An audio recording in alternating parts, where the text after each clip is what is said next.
not tuned into Somewhere in the Middle with Suni and Mo. Hey, hey, hey, hey. Hey, hey, hey, hey. Hey, Don on the beat. I got so many ops. Everywhere I go, I got so many ops. so many ops. I know they plotting against me. I know it's hate, they wanna kill me, but please don't tempt me, cause I got so many glocks. Hey, ain't none of them empty. Jesus said they would hate me too. That's how I know it's envy. I got so many ops. Hey guys, what's up? It's Mo, and I'm here with my co-host Julius today. Julius, say what up.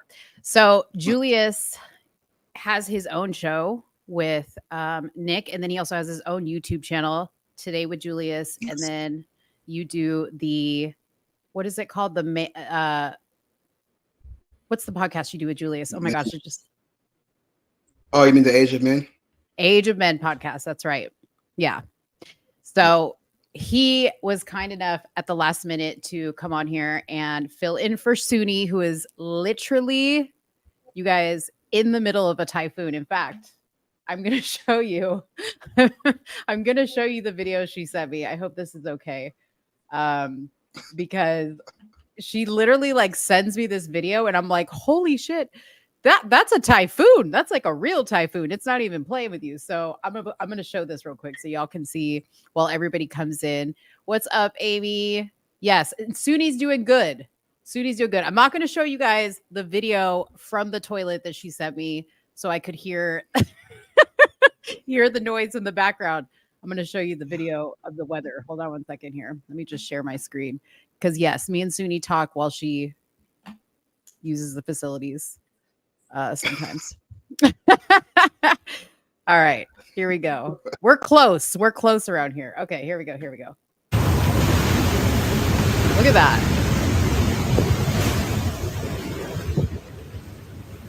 That's wild. That is that's a typhoon. Okay, in case you didn't know. That's pretty scary.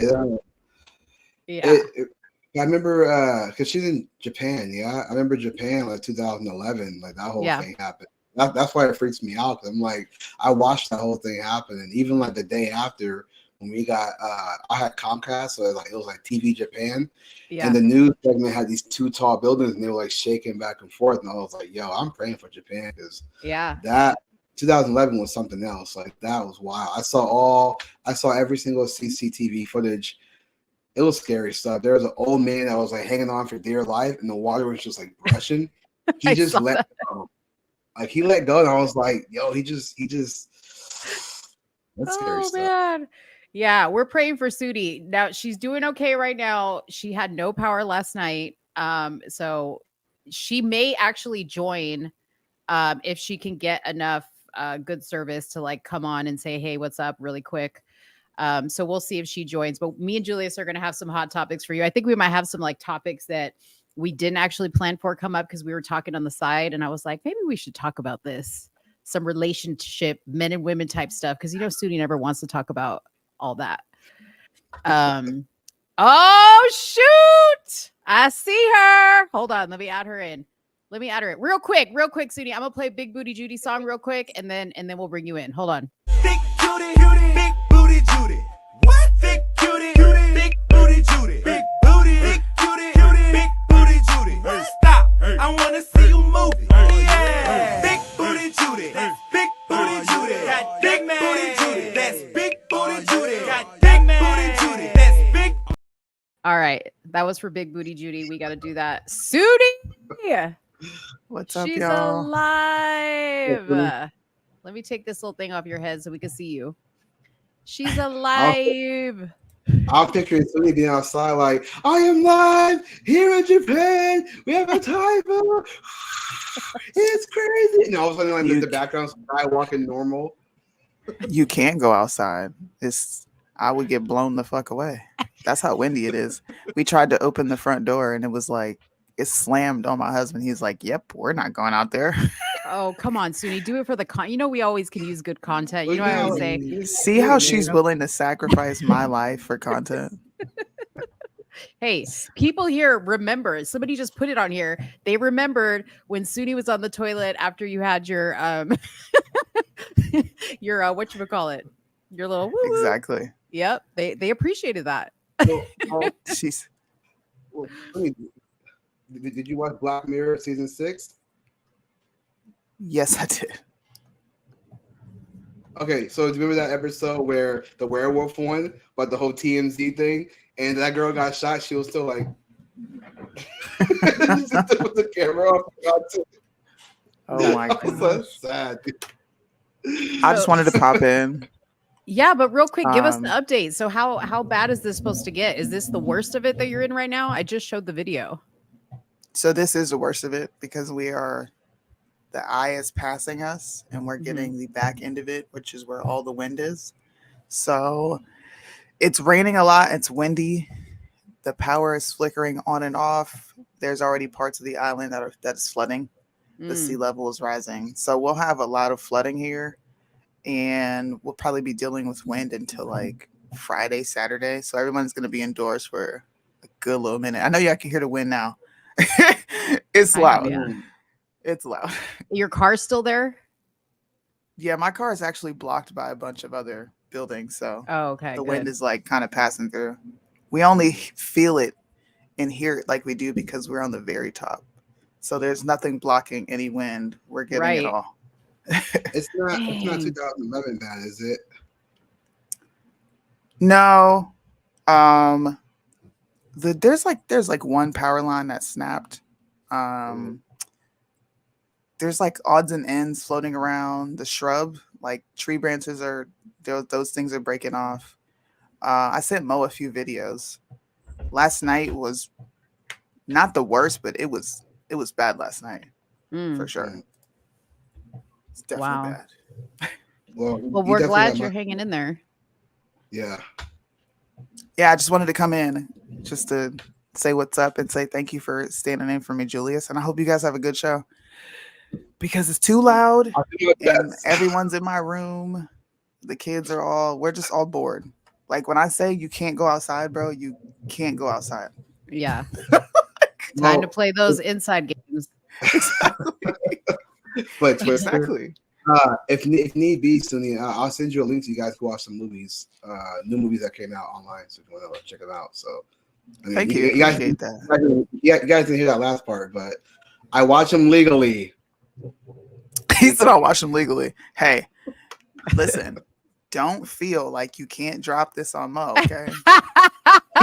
Just because I'm not here doesn't mean that women get to run rampant and do the feelings thing, okay? So if you hear I feel, just make sure you go ahead and just pull this up.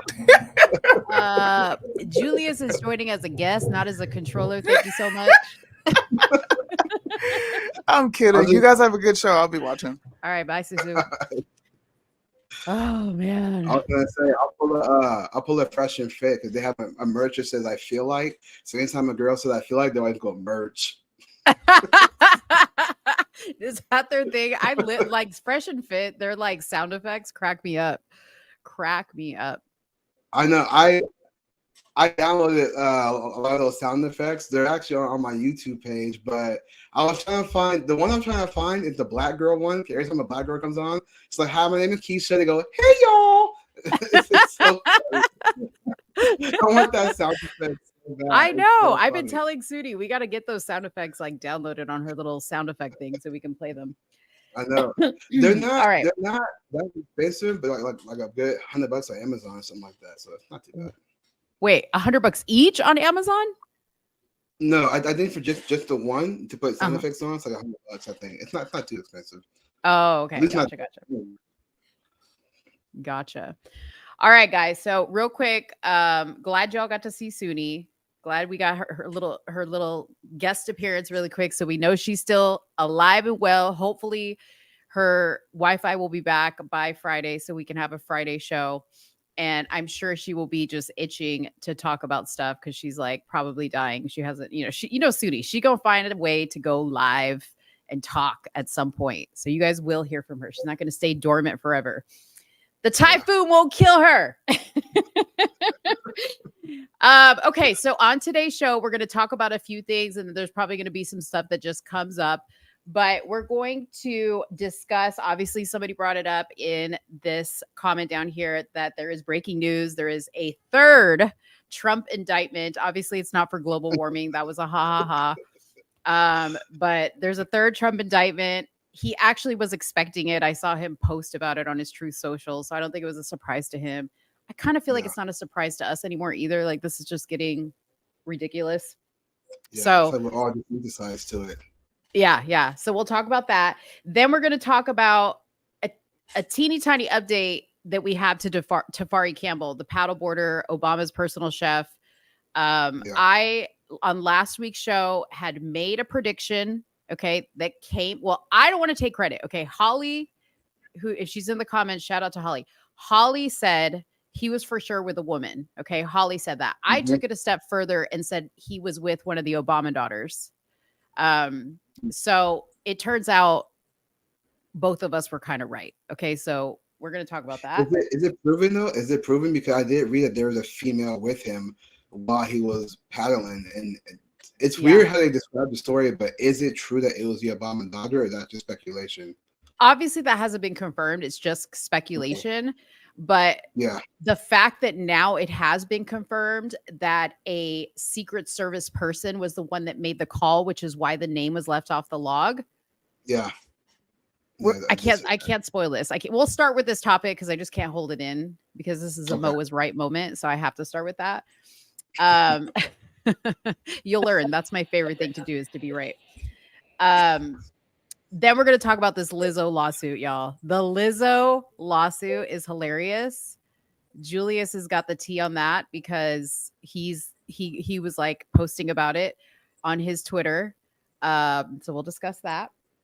And then he's also going to talk about another weird cringy comment that Just Pearly Things has made. I feel like she's just making cringy comments all over the place lately, trying to be relevant. And this one, I think, probably takes the cake. So, yeah. There's Suni. She says, I love y'all. Love you too, Suni. Me too. Okay. So, what do you know and not know about the Obama paddleboarder so far? So I was reading the story. I was actually trying to find the updated story, and the only updated one I saw was from New York Post that mentioned the female, paddleboarder that was with him.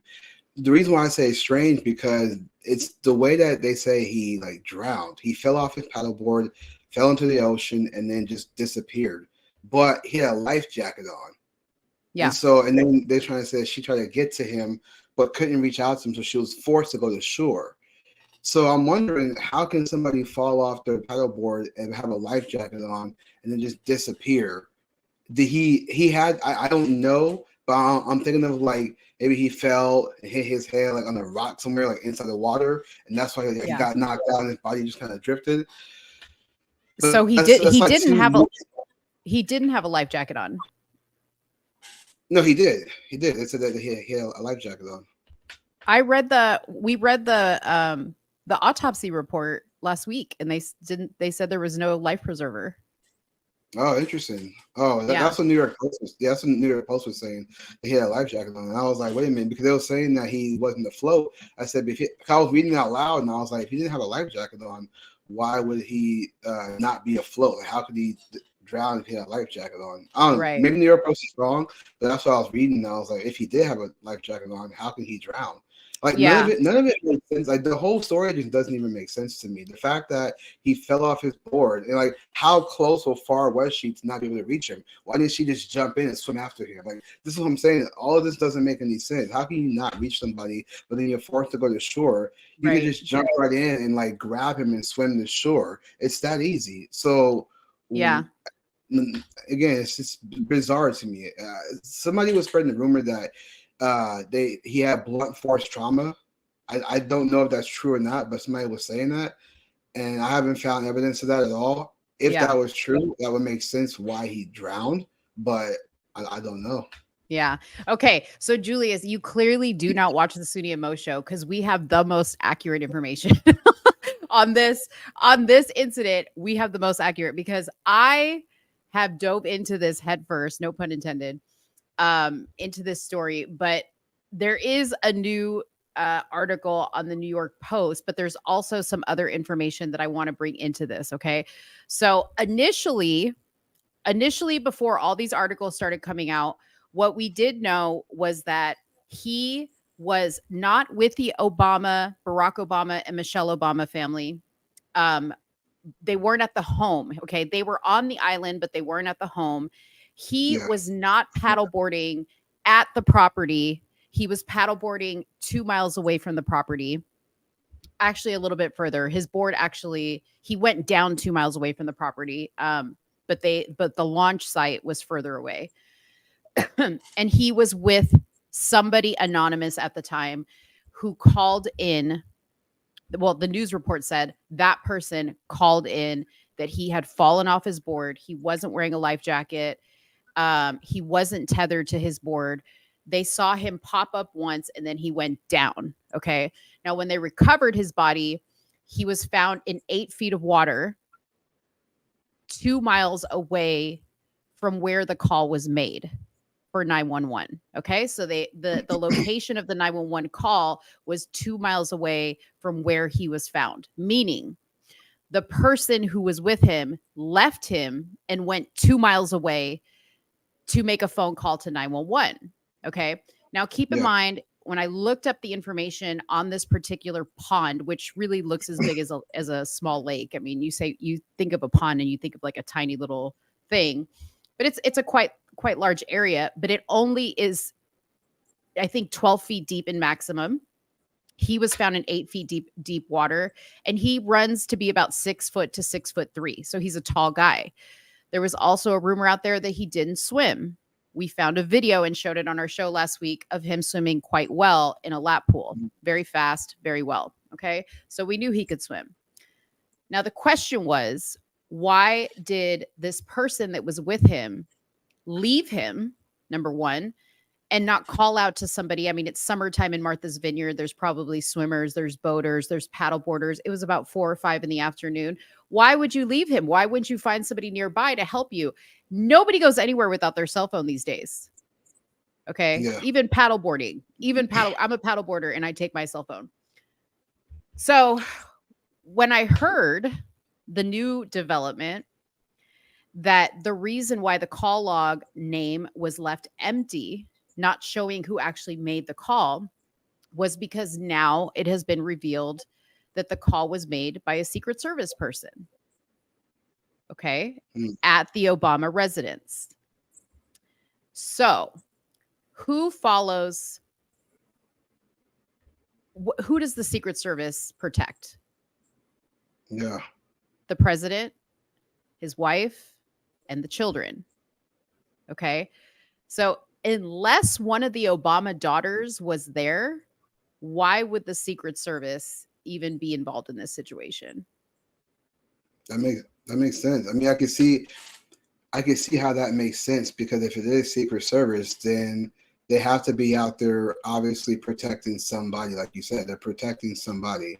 So if that somebody went to them to then make a phone call, it does make you wonder if it was one of the Obama sisters, if not the oldest one. Because again, even when they said that the female, couldn't reach him, Tafari, in time, and then was forced to go to shore, I just still don't see how she couldn't just swim in after him. Right. Exactly. Doesn't make any sense. And then you go that far away. I don't know. That's why I said something seems off about it, because he's drowning. My first instinct would be to go swim after that person, grab him, and bring him to shore with me, versus being like, I can't reach you, I'll go call for help, while that person's still drowning. And then it's Secret Service that has to make the call. So it does make you wonder. They're protective of the Obamas, period. So which of the Obamas was out there? I'd be really shocked if it was Michelle. So we're talking about a female paddleboarder. I mean, we did see that picture of her and Obama on the little thing doing this. She knows how to paddle, right? So I'm just saying here, not to speculate, but hey, it did show her paddling, ahead of Barack Obama. They're in the same boat, but she's ahead of him doing this.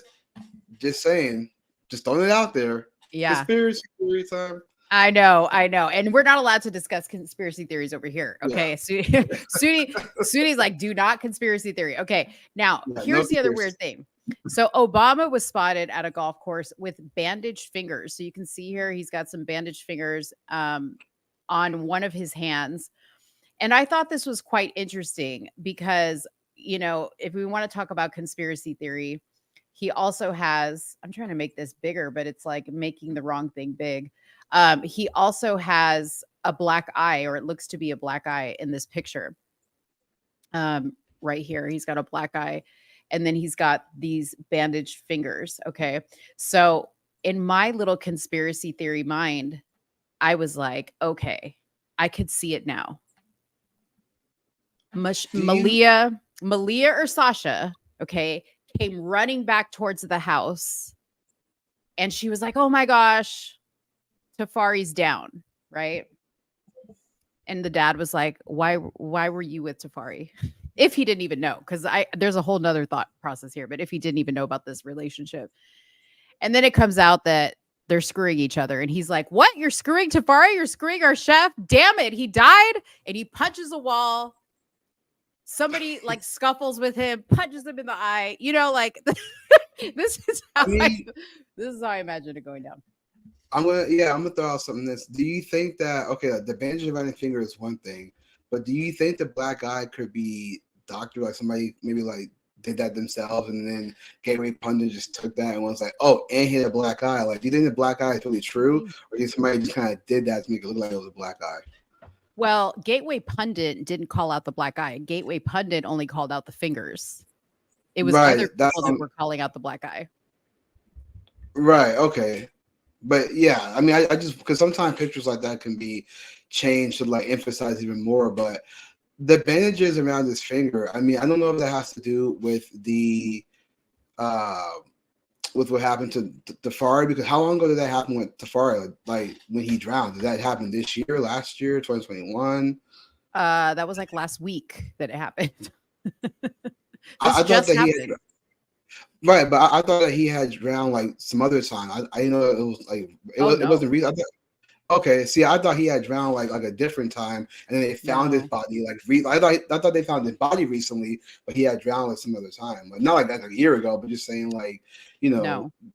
Okay, so then with the fingers thing, again, I don't want to do conspiracy. I totally know what you mean. I do that on my channel because I always find it fun to do stuff like that. But yeah, the whole fingers thing, I don't know, with the bandage on his finger. The only thing I could think of is my thought process goes towards that maybe he tried to like find the body himself, and maybe he scratched up a couple of fingers along the way, try to like cover it up, but couldn't do it in time.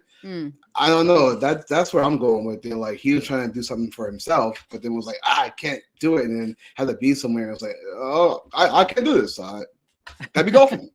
I don't know. So he died. Okay, so he actually drowned on Sunday, July 23rd. Okay, so that was last week or something like that.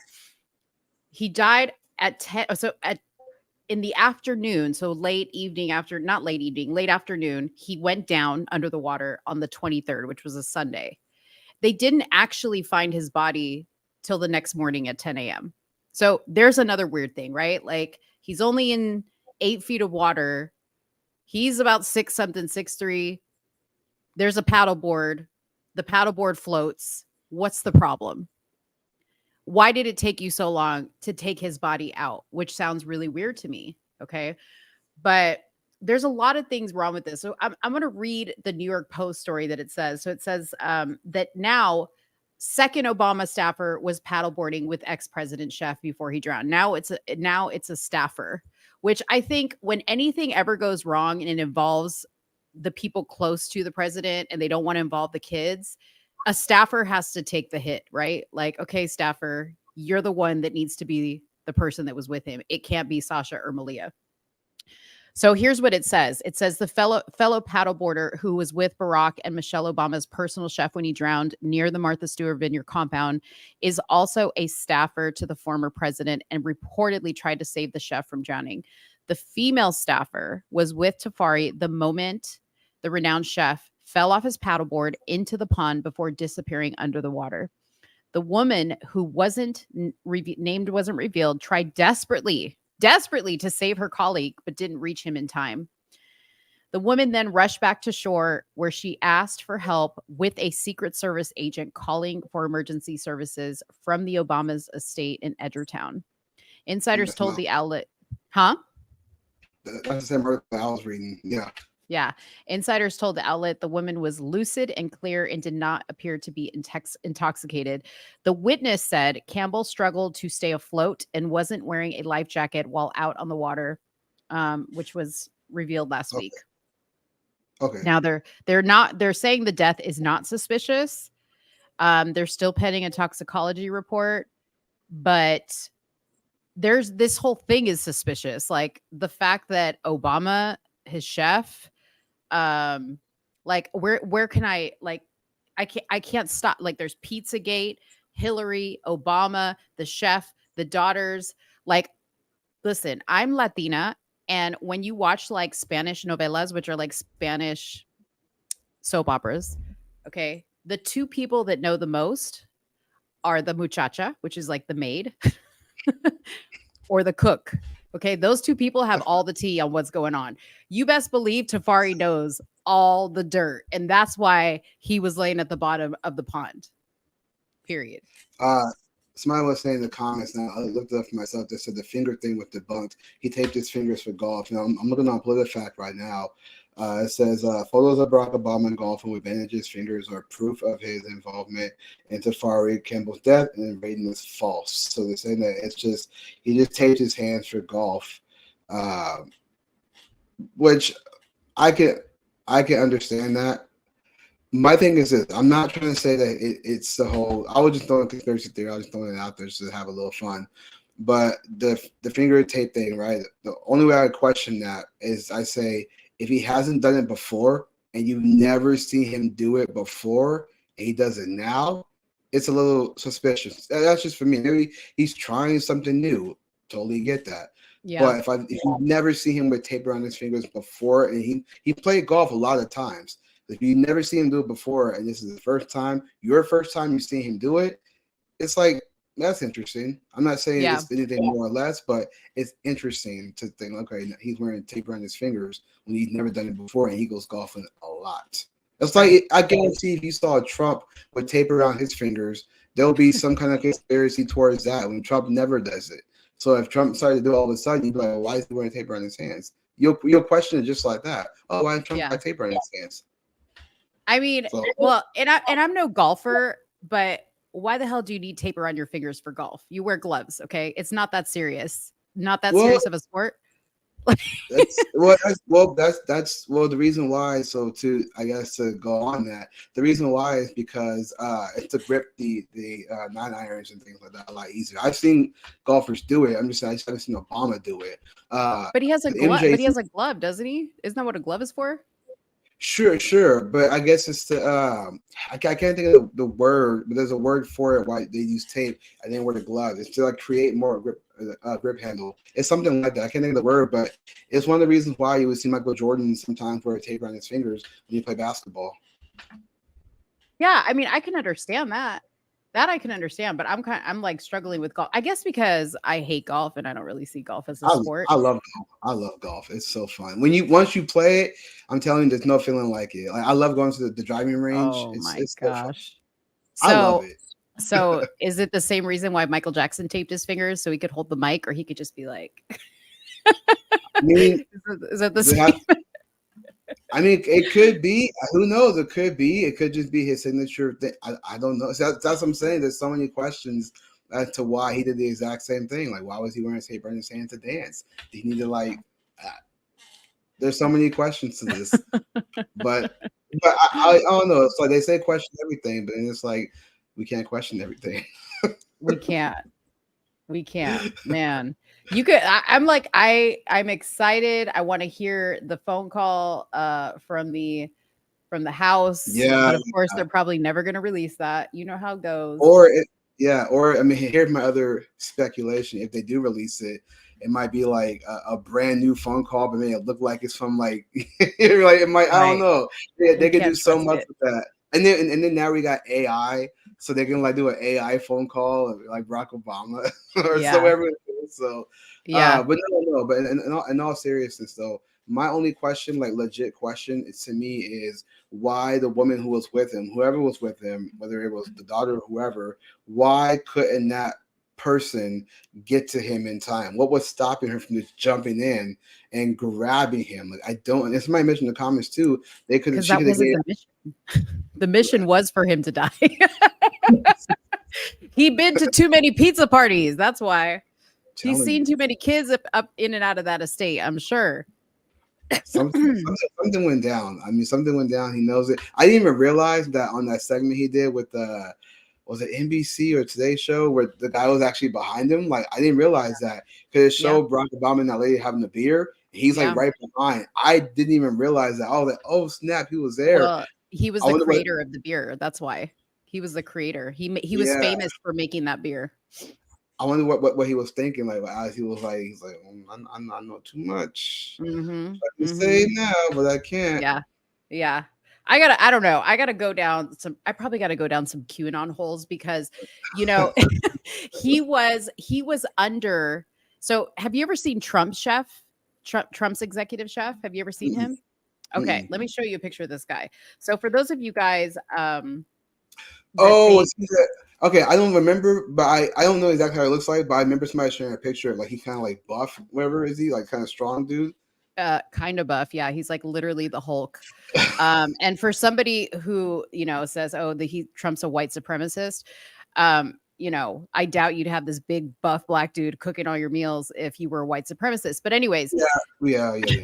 I'll have a comment about that, but they'll easily say, "Oh, but he's working for Trump, so he must be a slave." Like, before he worked for Trump, he worked for Obama. He was Obama's executive chef, and before that, he worked for the Bushes. Okay, so he was there for 3 terms, but underneath him, when he worked for Obama, was Tafari. Tafari was his sous chef.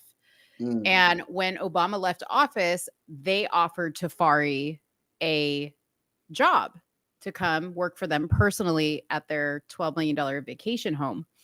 So Tafari was like, sure. I mean, that sounds like a great, deal if you're trying to like establish yourself as a chef to go be the main chef for a president and his family, right? I'm sure to the Obamas, they were like, we can manipulate this dude. He's young. He's thirsty for some advancement. We'll just tell him everything you see here, you don't talk about. But I'm pretty sure old boy Tafari done seen too much. And he was probably like, I can't take this no more. I just had 2 kids. My wife just gave birth to our twins. I'm a dad now. I can't be seeing all these little kids coming in and out of Martha's Vineyard, having all these parties with Jeffrey Epstein and Oprah and all these people. You know what I mean? Yeah. I almost have this like the thought of him telling Obama like he's out, and Obama's like, there's no outs. You're like, I don't know. It could have been that situation where he wanted out, but it was like there is no out. There is no out, honey. Yeah. And then when he tried to leave, the Secret Service like goes to the front door like this. It's just like right. Exactly. Like, have you ever seen House of Cards? Nobody ever leaves. Like, they all die. That's how they leave. That's the only out. Yeah. This comment though is a very good comment to make because I live very close to where George Bush lives with his wife in Dallas, right? They live probably, I would say 12 miles away from me, not very far. Okay. You cannot go like 2-block radius without seeing Secret Service. Yeah. So it's hard to believe that they wouldn't have cameras all over that place, even far away from the property. On the lakeside, on the shore side, whatever it is, they had to have had cameras. Something picked up the evidence. I know it. I'm trying to think who, he said it was 2 miles away from the Martha Vineyard. Yeah. That's interesting to me. I don't know. It's like I think it almost sounded like he started out near there and then just went 2 miles out. Yeah, I mean, well, he was 100 yards from the shore, like when his body was found. 100 yards. That's pretty close. See, what gets me is that they said the toxicology report. I'm wondering, like, I want to know when they found his body, what did they find? Like, did his head look like he had blunt force? Was there anything on? Like, I want to know, what did his body look like? Like, was it as bad? Not to be mean, but was it as bad as like Emmett Till looking like? Which, rest in peace, Emmett Till. Right. But or was it just like, did he have any like bumps, or like was there any bruises? That's what I want to know. What is on his face? Like, what does his face look like once they found his body? Because that would tell you whether or not he was knocked out, or somebody knocked him out. I don't know. Well, they said that there was no evidence of anything external that would have caused the death. That's why they did the toxicology. But I thought it was interesting that they waited until the next morning to pull him out, right? So like maybe they needed that much time for the rat poison to like dissipate in his system. I don't know.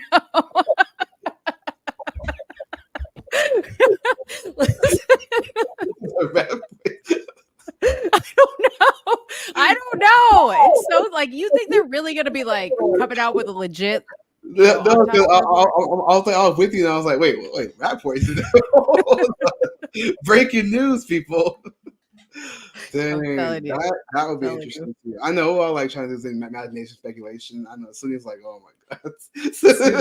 Listen, Suni is rolling her eyes right now. She's like trying to pray the typhoon away, because she's like, oh shit, the longer I leave Mo alone, the longer this is going to continue. No, but it's very interesting stuff though. I mean, I think that there is more questions.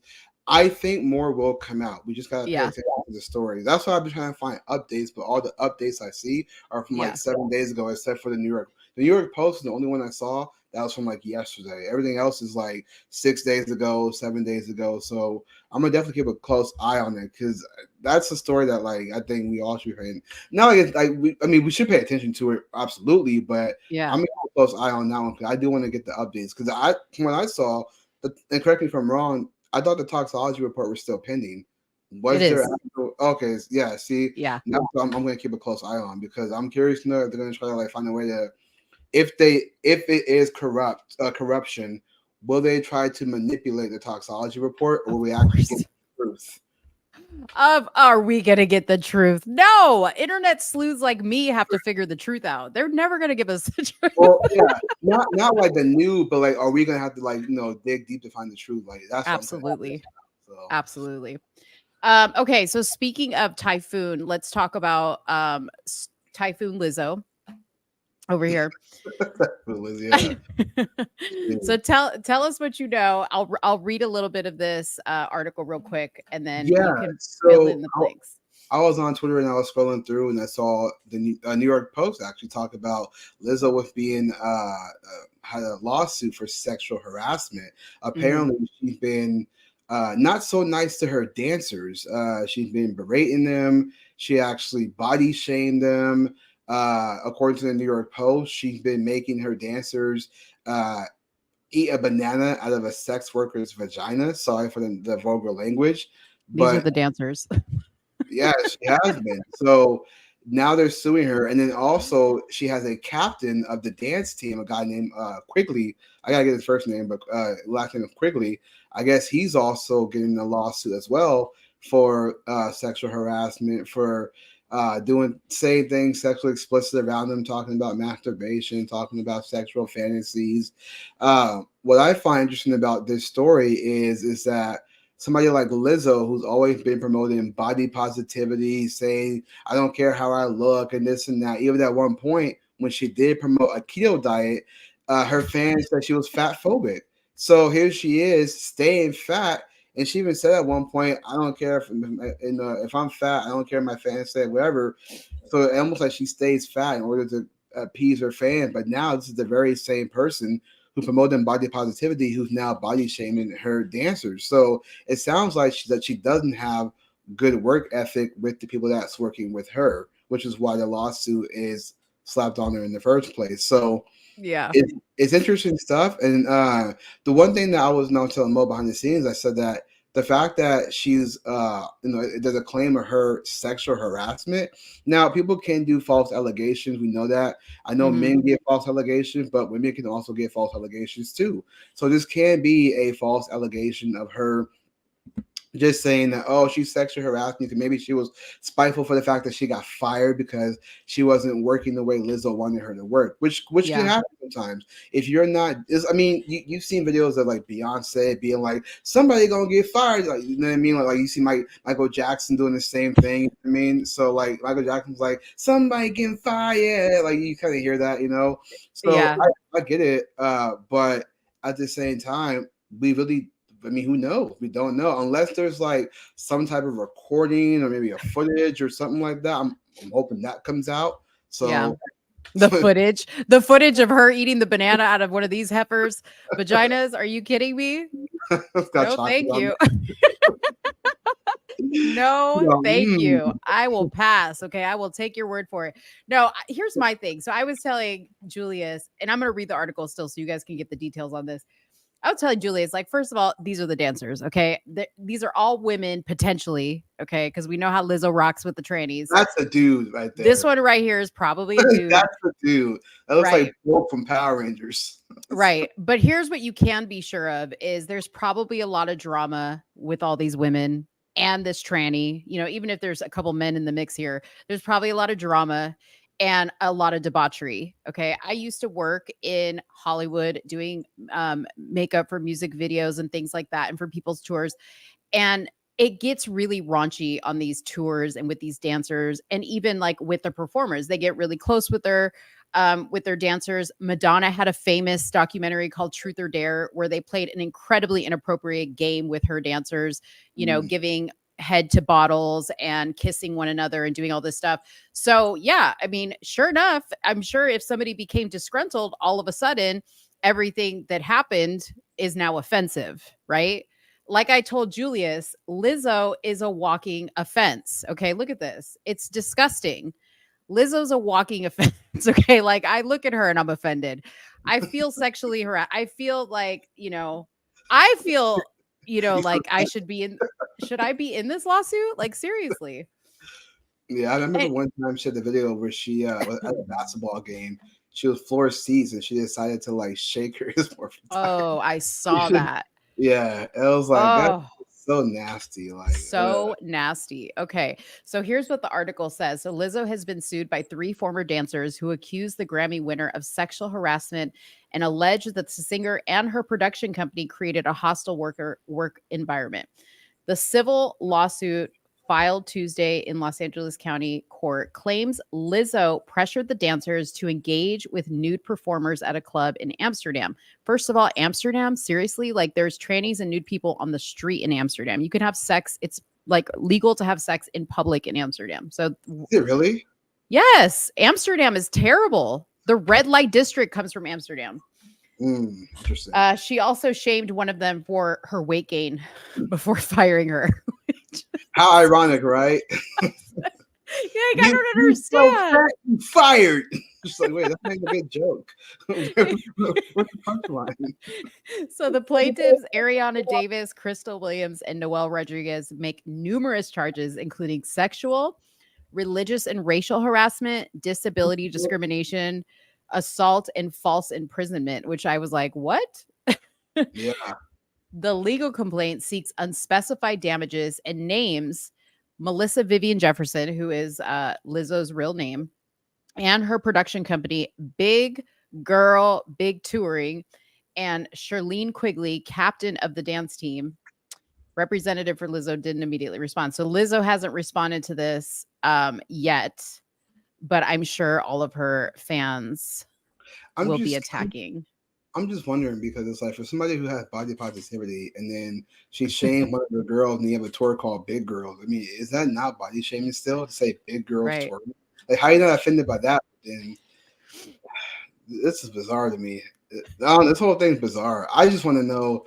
She has a man. Her man's name is Mike Wright, and yet she's on claim for sexual harassment. Like, where was Mike this entire time? Did Mike not know about this? I want to know what he has to say. Like, does he know anything? Like, you know what I mean? It's a lot more to this, and I'm kind of curious to know if she has.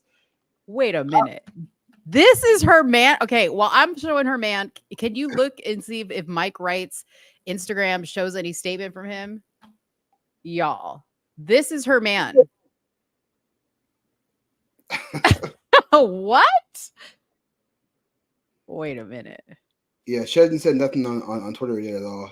She hasn't said anything at all. She had her last tweet was just like 5 days ago. Matter of fact, she has a tweet where she says on the 25th of July, she said, "I'm not losing weight. You just think I'm sexy." And it's like it's a gross picture. Ugh. Oh. So he doesn't have anything on his Instagram. Let me see. So he's a comedian. Well, I mean, to date Lizzo, you got to be able to take a joke, right? Well, I was gonna say if it's a lawsuit, I don't think he'd be able to say anything at all. At least that's what I'm thinking. If he can't speak on it, yeah, this is his. I think this is his Instagram. Yeah, Mike Wright. I don't see anything posted. The last thing he posted was on July 22nd. So I don't see anything. He has like no info on it or whatever. I don't know if he has a Twitter account as well. I don't think he does. Check right now. Okay. Wow. Okay. Yeah, because you're right. I mean, it is just a civil lawsuit, so that's not like a big deal. Obviously, I guess there's no criminal offenses here that they're alleging, but their feelings were just hurt. Yeah. Well, I mean that ultimately that could be what it is. It's just that again, Lizzo's work ethic just doesn't work for the ones who are working for her. So they probably felt some type of way and slapped a lawsuit and said sexual harassment. But at the same time, though, what fascinates me is, I mean, it's not that surprising, but it's like Lizzo comes off as a certain character, but then behind the scenes is somebody else. And I kind of hear that happen like a lot of artists where on the surface they're all nice and cool and chill, but then behind the scenes they're like mean, you know, they hate their people that work for them. They got this bad work ethic. They don't treat others the way they want to be treated because they got all the money. I'm rich, you work for me. Don't ever forget that kind of thing. It could be that hostile environment that they're talking about. So it could just be they're all up in their feelings, or it could be that they may be telling the truth, and this tells a lot more about why people shouldn't idolize, you know, these artists and these actors and things like that. Because behind the scenes, not the same person. Definitely not. So it says here that Quigley, who is, I guess, she served as a judge on Lizzo's reality show, Watch Out for the Big Girls. She's accused in the lawsuit of pushing her Christian beliefs onto her dancers. Lizzo has Christian beliefs.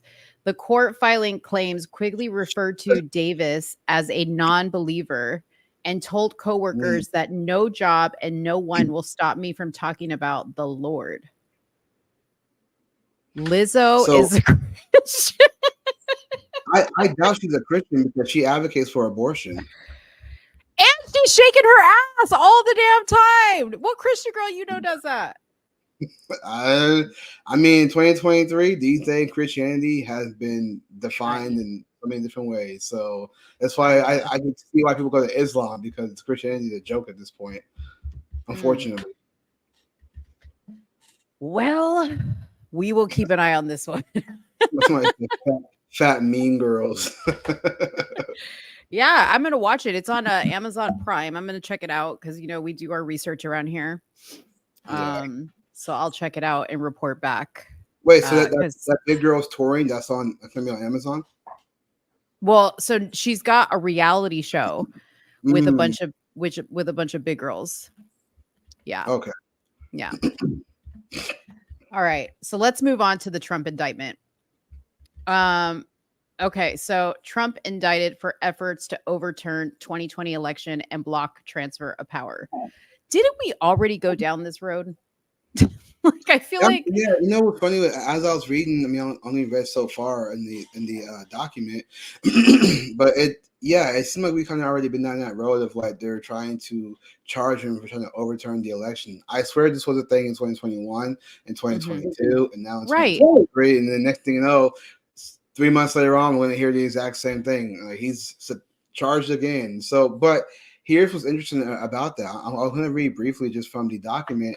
I mean, I know there's lots of pages to go over and what they're going to explain this and that, but one thing I saw in the beginning of the document was this specific part right here. This was on page 2 of the indictment document, where it says, the defendant, Donald J. Trump, had a right, like every American, to speak publicly about the election. Now, real quick, just give a little background. The whole thing is about him trying to overturn the election, and he's charged with conspiracy to defraud the United States, conspiracy to obstruct an official proceeding, obstruction of an attempt to obstruct official proceeding, and conspiracy against rights. So on page 2, it says the defendant had a right, like every American, to speak publicly about the election, and even to claim falsely that there have been outcome determinative fraud during the election that he had won.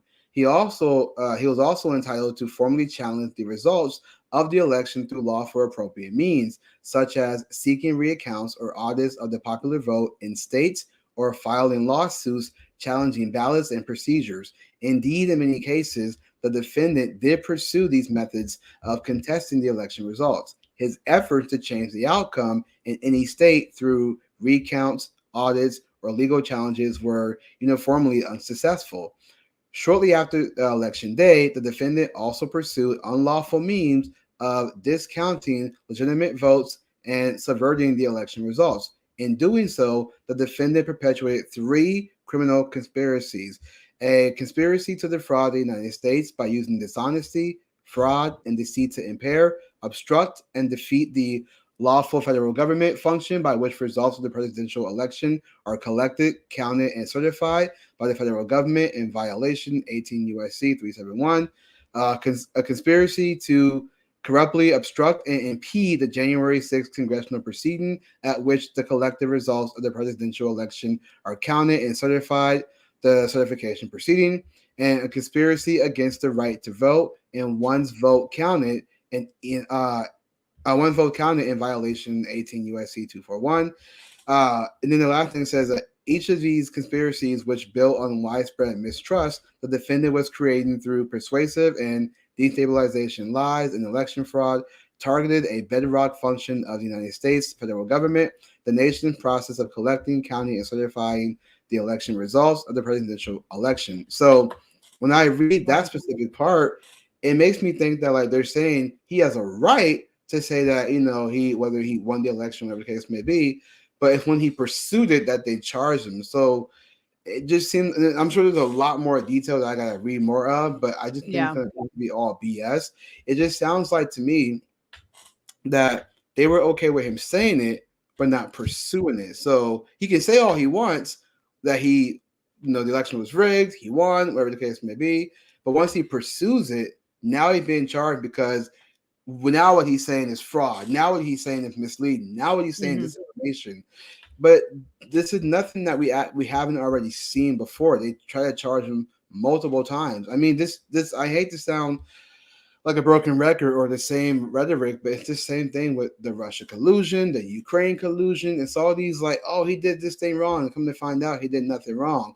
The left goes crazy because they're like, look at, he's been charged so many times. Not Obama, not Hillary, but Trump. And then the right is just like, oh, the left is crazy, but there's no conviction. And it's just like this ping pong back and forth. And when it comes out that nothing happened, it's like, see, I told you. Oh, but your guy still lost the election. And it just never ends. Yeah. I agree with you.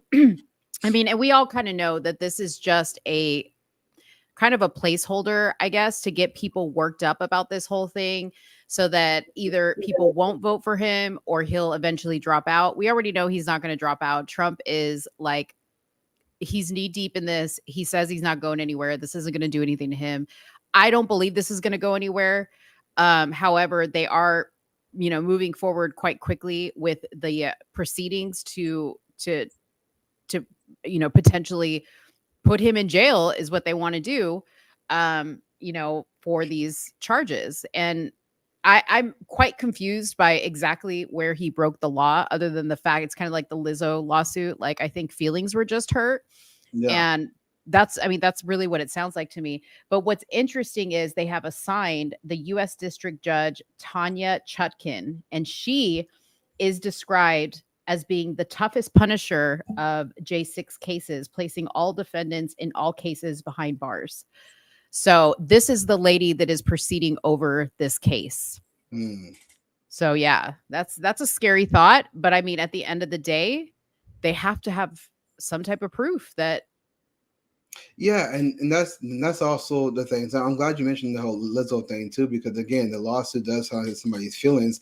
This is exactly what it is, but this is what's been going on since Trump left office. Is that the Democrats are still in their feelings because of the fact that Trump keeps saying that the election was rigged. I mean, it comes off as if maybe he's not wrong. You know what I mean? right. Because they keep on trying to charge him and all this stuff, but there's no conviction, there's no really evidence, there's nothing that says he broke the law.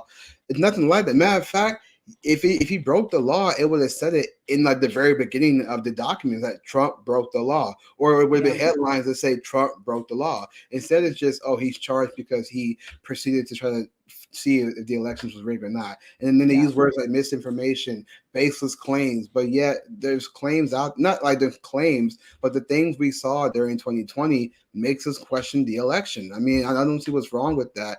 Yeah. When I hate to bring up the rhetoric stuff of the briefcases and them covering up and things like that, the covering up the wall, the windows and things like that.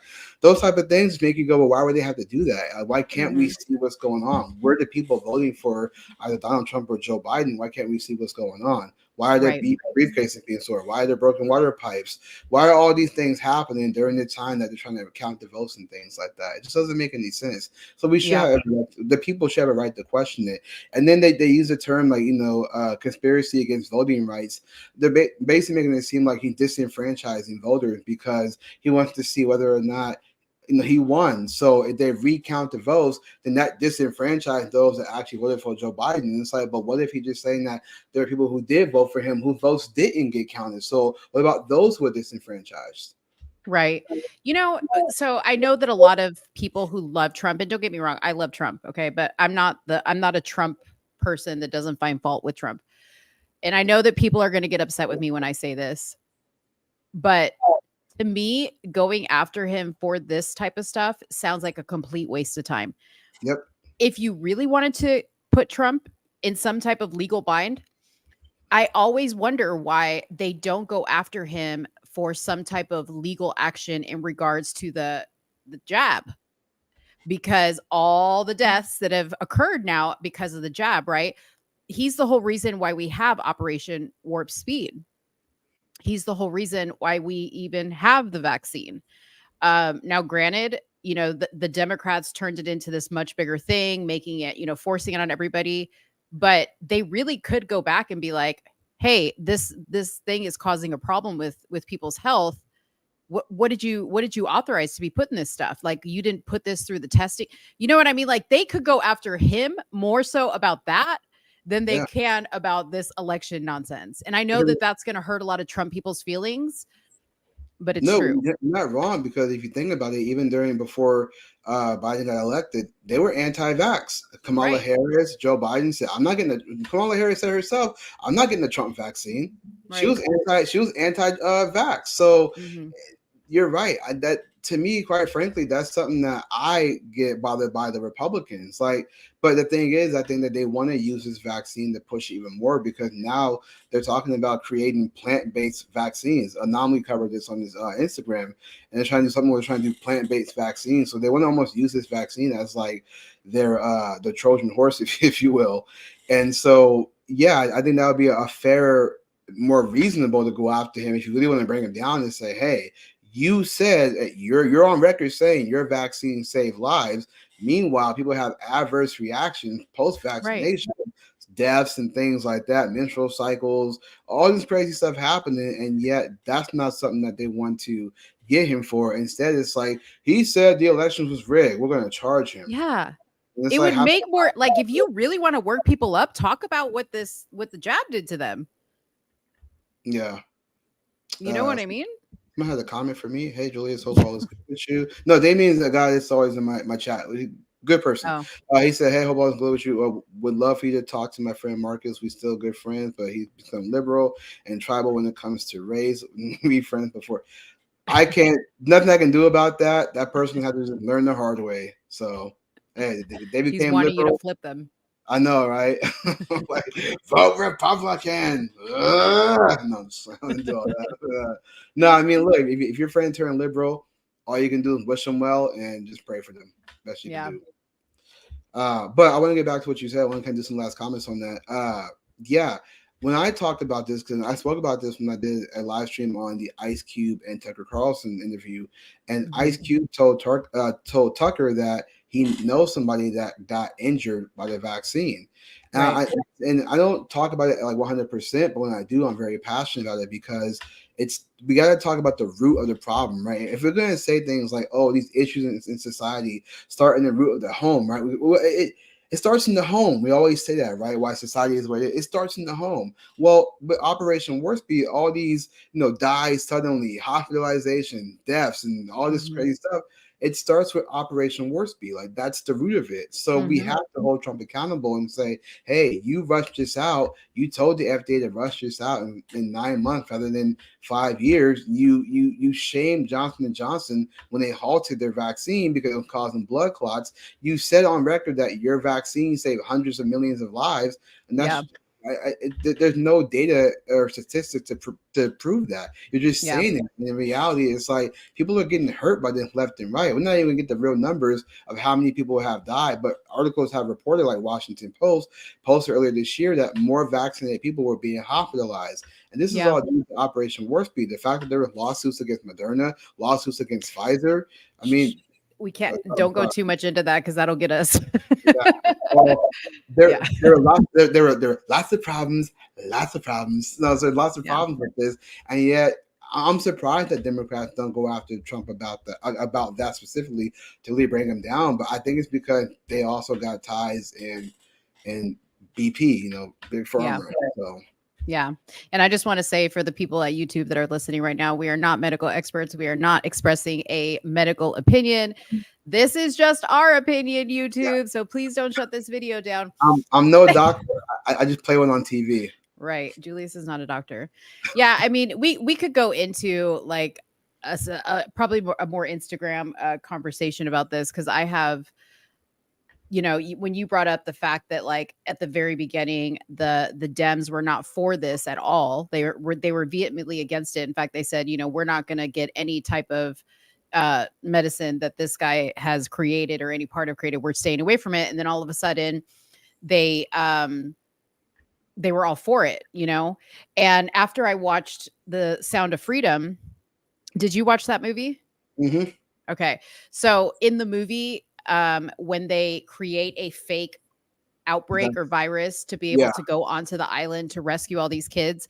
So that part of the movie really stood out to me. Also the part where they had these like ships full of kids that were like the cargo ships. You remember back in the day when Trump was president, he put a halt to all the cargo ships coming into ports. Remember that? And they were all sitting out in the ocean. So like for some reason that really stuck in my head. And I started to go down this rabbit hole one day and I literally looked down. I like Googled several different sources to show Trump's responses and quotes during the beginning of the COVID and throughout until he left office. Right. Because I wanted to see what the number of, or like exactly what the moment was when he said, hey, I want to close the ports so the ships can't come in. Why could the ships not come in? Because there wasn't enough truckers to carry the materials from the port, so they couldn't receive them in. So they had to stay out at the ocean. Obviously, the truckers were shut down because he had shut down the borders because of the vid. Right. Yeah. So there was all this weird stuff. But then at the same time, if you look up how many children were rescued from child trafficking during that time, it was like an incredible amount. Like it was the highest it had ever been. So a lot of people don't know that during that time, while all of us were like staying inside of our house and being on lockdown, these people that rescue children for a living were rescuing like crazy during that time. So I started to think about it and I was like, could it be that Trump maybe created this pandemic in the beginning to start running these missions? Because all his quotes that I saw, and it literally had like a timeline, was everything's fine. Everybody's going to be okay. There's no need to panic. Like he kept trying to calm people down. Yeah. And then all of a sudden, when the Dems took office, it became this chaotic thing. And so I wonder if maybe they figured out what he was doing and they said, okay, this thing already exists. The vax exists. We're going to use it to do what we want to do now. He's out of office. Now we're going to use it to do what we want to do. And they did. That's just a theory. But yeah, it was quite wild, all the information I was finding. Yeah, that's a very interesting theory because I know in 2020, I want to say it was like October, there was a video I saw where his administration or people from his administration, at least his cabinet, was talking about how much they combated human trafficking. And he did. I remember Anomaly even fact checked it. He did, but it never got covered on the media that he did really combat human trafficking. He rescued a lot of kids, which is interesting to me. So I don't know if like I don't want to be on board with the whole he shut down the country so he can rescue the human. I don't buy that entirely because that's a more of a QAnon thing. I saw that on QAnon. I used to follow people who were Q. I knew a guy who was like Q. He would tell me all these things. I'm not saying you guys are totally wrong, but that would be interesting if like that was the plan. But the only reason why I have a hard time believing that is because when he criticized Sweden for not locking down hard enough, I was like, okay, this is a little bit weird. Now, one could say, well, maybe he was trying to do a global thing and rescue kids all around the world, and that's why he got on Sweden. I mean, we can go that route, but I don't know. It's an interesting theory. I'm not going to say you're wrong. I think it's an interesting theory, but when I see him again criticize Sweden for not locking down hard enough, going along with fake numbers when he wanted to open back up on after Easter Sunday, but then went along with fake numbers. I was like, I don't know. Is he really okay with this lockdown? He criticized Georgia for opening up too early. He praised Gavin Newsom. That was strange to praise Gavin Newsom because he gave him money. It was just a couple of strange things, but I think it's an interesting theory because if lots of kids were rescued while we were shut down, because I wonder if like if we were open this entire time, would it be a lot harder due to like bureaucracy, things like that. Right. So I do wonder if it'd be a lot harder. So if shutting down, during that time to rescue kids would be very interesting, like a secret operation. That would be interesting. But once the Pokey Poke came out, that's where I think I kind of stopped believing in whether he had a secret plan to do that, because now he's pushing it and people keep saying that he's pushing it for a reason because he's trying to expose the Dems. I'm like, I don't think so. You can't go out and make a statement and say my Pokey Poke saved lives, but then people are affected by it and you're totally tone deaf. So on one end, I understand your theory, and that would be interesting because again, he did rescue a lot of children, his administration did, or his cabinet, or whatever you want to call it. But him kind of siding with the Pokey Poke and being out of touch, it's bizarre because you can't even. Ron DeSantis at least admitted and said, I was wrong about the numbers. I was also wrong when we found out that the Pokey Poke still causes transmission. It takes guts to say that, and not many people are willing to admit that. So Trump won't admit that, whether it's a secret plan or not. At least just be transparent and say, hey, Operation Warp Speed was my proudest moment. Maybe rushing it wasn't a good idea. If he said that, I'd be like, you know what? I'm glad he said that. He maybe has my vote. At least he's being transparent. So I don't know. Yeah, which he's never going to do. He's never going to do that because he had something to do with it, right? And I agree with you. It's weird because he came out and he was like, it's, the greatest thing. I think that's what he said. It was like the greatest thing ever invented in mankind, or whatever, done in mankind, that we were able to get this, done as quickly as they got it done. That's the part to me, like when he said that, I was just like, what are you talking about? Like now, a year plus later, you clearly have to be able to see that this wasn't the greatest thing.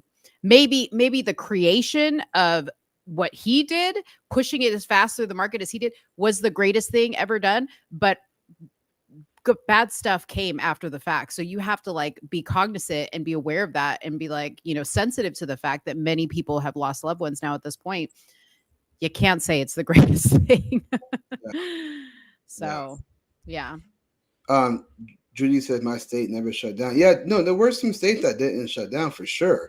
But many did though. Like many did. Again, even Ron DeSantis shut down Florida for a bit, and then he opened back up because he knew that he was wrong about the numbers. So that's what I'm saying. Like in a short time, Ron DeSantis knew that the numbers were off, but Trump never did.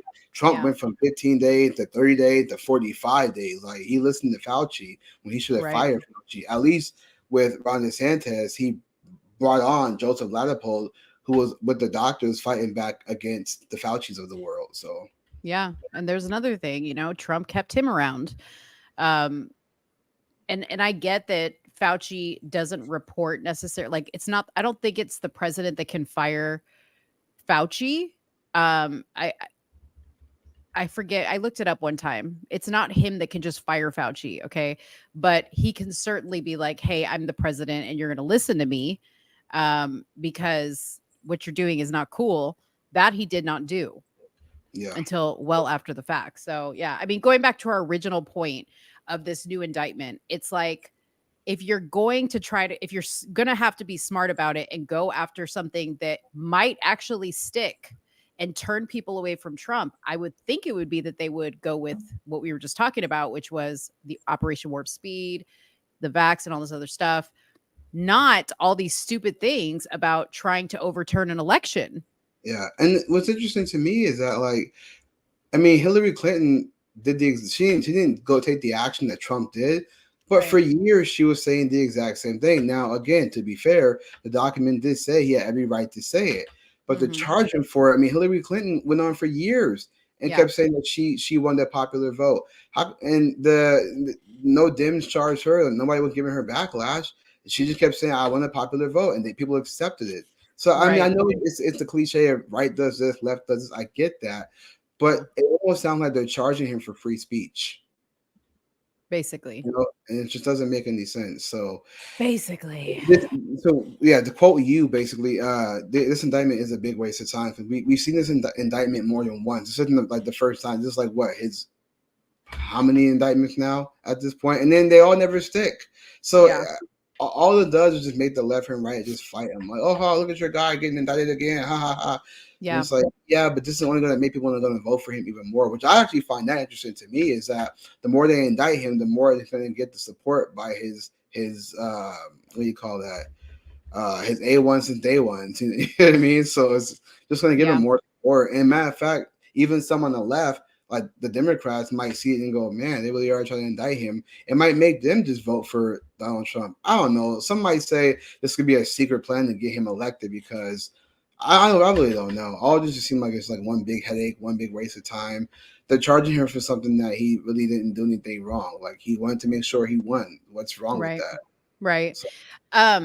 Shout out to Mad Cow. He's a longtime subscriber to my channel. And he said maybe Trump didn't know he was being lied to by Fauci and the people around him. So I disagree respectfully with that because Trump, he's so intelligent to me. I mean, I give him a lot of credit. He's a super intelligent guy. And we cannot say that Trump didn't know he was being lied to by people around him. He's way too smart for that. Second of all, when I was going down this rabbit hole of looking up all of his comments around the COVID stuff, there was a quote that he had said, and he boasted in an interview and in a rally that the doctors that he was working with were quite impressed with how well he was absorbing all this medical knowledge about medicines and vaccines and viruses and whatnot. He said they said to him, hey, maybe you should be a doctor and not a president. That's how well he understood. So that really spoke to the fact that he was not naive to the fact of all these risks. Yeah. He knew. He just made choices. And the thing is, too, with the whole maybe he was lied to and things like that, I mean, when it comes to the pokey poke, he knew that those things cause injury because it was him back in 2014 that said that those things can cause autism. Like there was a correlation. They tried to debunk it, but there's been some theories about that, how it's been tied to autism. So again, Trump is not dumb. Like he's not a dumb guy. So and the thing is, my thing is, if you're saying he was lied to, why would you then vote somebody who's easily lied to, like who easily falls for the lie? Mm-hmm. Why would you then support a guy, but he's going to save America, but he easily falls for lies? So you would vote for a guy that can be easily manipulated? Yeah. I agree. I agree. But that all being said, he's the one I'm voting for because there ain't nobody else I want to vote for. And I know that I know that I'm going to get hate for that, but I'm sorry. Like, I'm not okay with just leaving my vote on the table or writing in Jesus or my name or whatever. I'm sorry. No, we need to take this shit seriously. And while I don't agree with that stuff, while I don't, like that he hangs out with the gays against groomer people and the log cabin people, I don't like that. I don't like that at all. He can fix the mess we're in. And that's what I do know. So, yes. I don't know. I might be a little bit different to that. I might be a little bit different. I don't know. I may just not vote.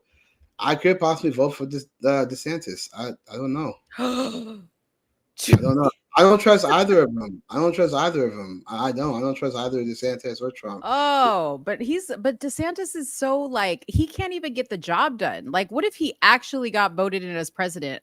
We'd be screwed. I'd rather have Biden. He's done a lot for Florida. I mean, seemed pretty decent to me. I mean, the only thing I disagree with is just maybe his stance on the whole slavery thing. That was pretty bizarre. That was a little right. Bizarre. But the fact that he flew, I mean, I don't get you in trouble, but he flew to a country to pass a speech law against the American people. Yeah. I don't like that. That's like anti-American. Trump did the exact same thing. So it's like anti-American. So I don't know. I don't know. I just gotta see based on policy. And I want Trump to debate somebody, but if he's not going to debate anybody, he's not gonna get my vote. I want to see him debate. Oh, I think he's gonna debate.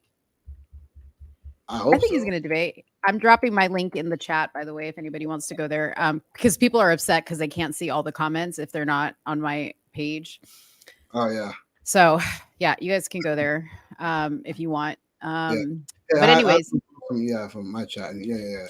I mean, so my last comment is it's a waste of time. We know it's a waste of time. I don't think anything's gonna come from it. It's just, to me, it's a distraction. Yeah. So, but God bless Trump. I hope things work out for the better for him. So I wish him well. Yeah.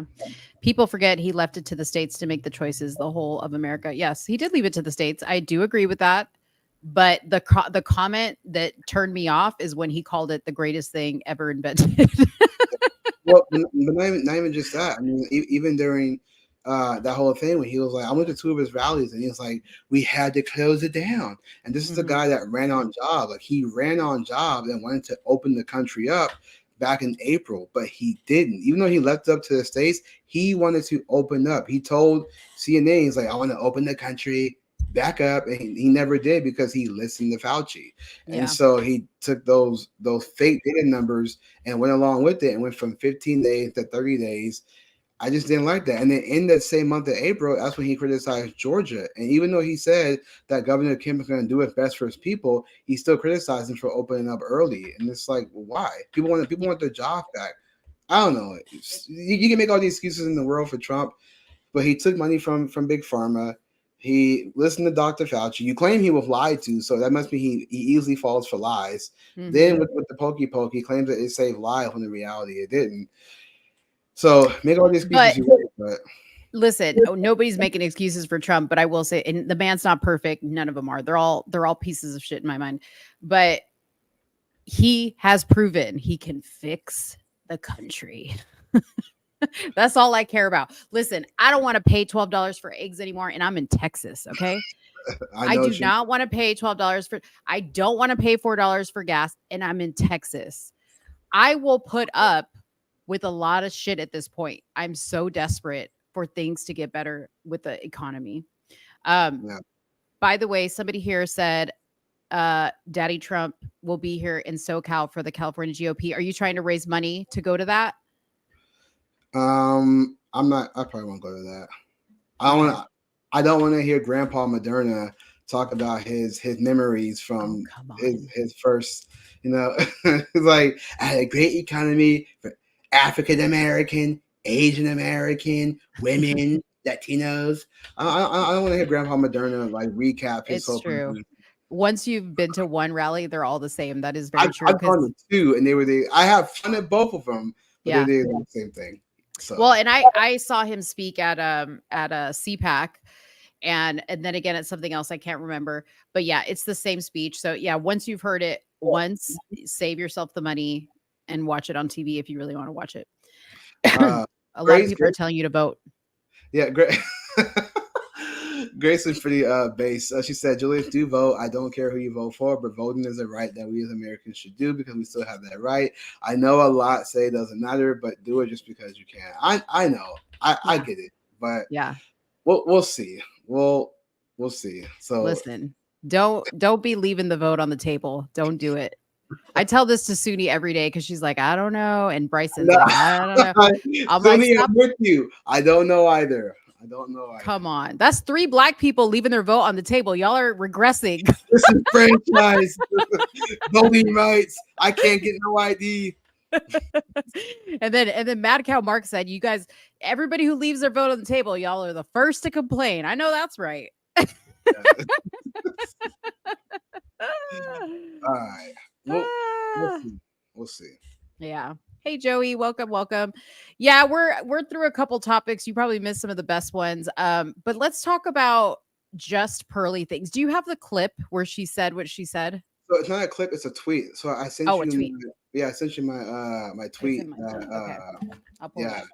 It was bizarre. Now, mind you, I know people have their gripes with just Pearly things. I don't 100% agree with her on everything, but ever since people basically announced that they're getting paid on Twitter because of engagements and things like that, especially due to the, when you get pay your $8, you can get lots of stuff, access to Twitter or X, when they call it now. It seems like people like Pearly things is Pearl is posting a whole lot more because she knows it's going to get engagement. So she's posting the most controversial thing because she knows it's going to up her engagement to maybe hundreds of thousands of views, if not millions of views, and all that helps to get money. And I get it, get your hustle on, knock yourself out. But Anomaly asked me this question on his show yesterday. He was like, how far where do you draw the line when it comes to these type of red pill spaces? Where do you draw the line? Because next thing, like if she's saying, mind you, for those who don't know, Pearl Davis is a 26-year-old woman. She has a YouTube channel called Just Pearly Things. She was started her channel in February of 2022, grew to over 1 million subscribers by 2023 in like less than a year, not just about a year. And the more bigger she got, she ended up being on Twitter a whole lot more and started posting a lot of controversial stuff. One of the things she posted was 16-year-olds are hotter than 26-year-olds. Now, she's been saying things like that before about when you're this age, it's different than that age, like 25 is different from 35, yada, yada, yada. But when you say things like 16-year-olds are hotter than 26-year-olds, that comes off very pedophilia. I know maybe I shouldn't use that word on your channel, but it's very pedophilia to me. So that was her tweet. And I posted on Twitter that she deleted that tweet. She actually had that tweet and then she deleted it. And I called her out and said, hey, why did you delete this tweet? Right. Again, the reason why I have a problem with this specific tweet is because, one, I have a 15-year-old daughter. And I don't need this tweet to be out there and then dudes, I'm not trying to control Pearl's speech, but her tweet being out there and then seeing dudes defend it. And here's what's funny to me, Mo, is that the dudes who were defending it kept defending the legality of what states allow. Like, oh, in this state, you can marry at 16. Oh, in this state, you can marry at this age. But no man ever said, I think 16-year-olds are hotter than 26-year-olds. So when we say things like this tweet is very pedophilia or, very, very pedophile, like, and you say, she's not a pedophile. But if you yourself as a man will not say out loud that you agree that a 16-year-old hotter than a 26-year-old, why do you think that is? It's because you know that that's a very pedophile thing to say. So in that case, is it fair to say that Pearl's tweet is that of pedophilia?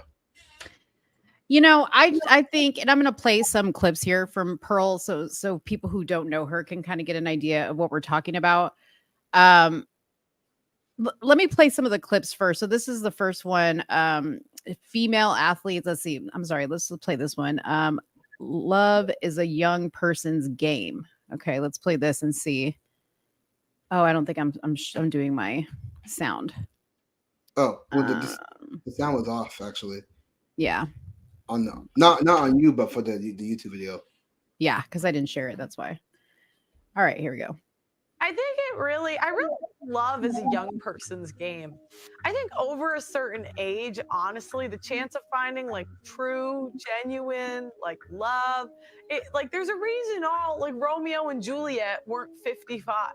There's a reason all of these love stories, it really wasn't old people, it was younger people.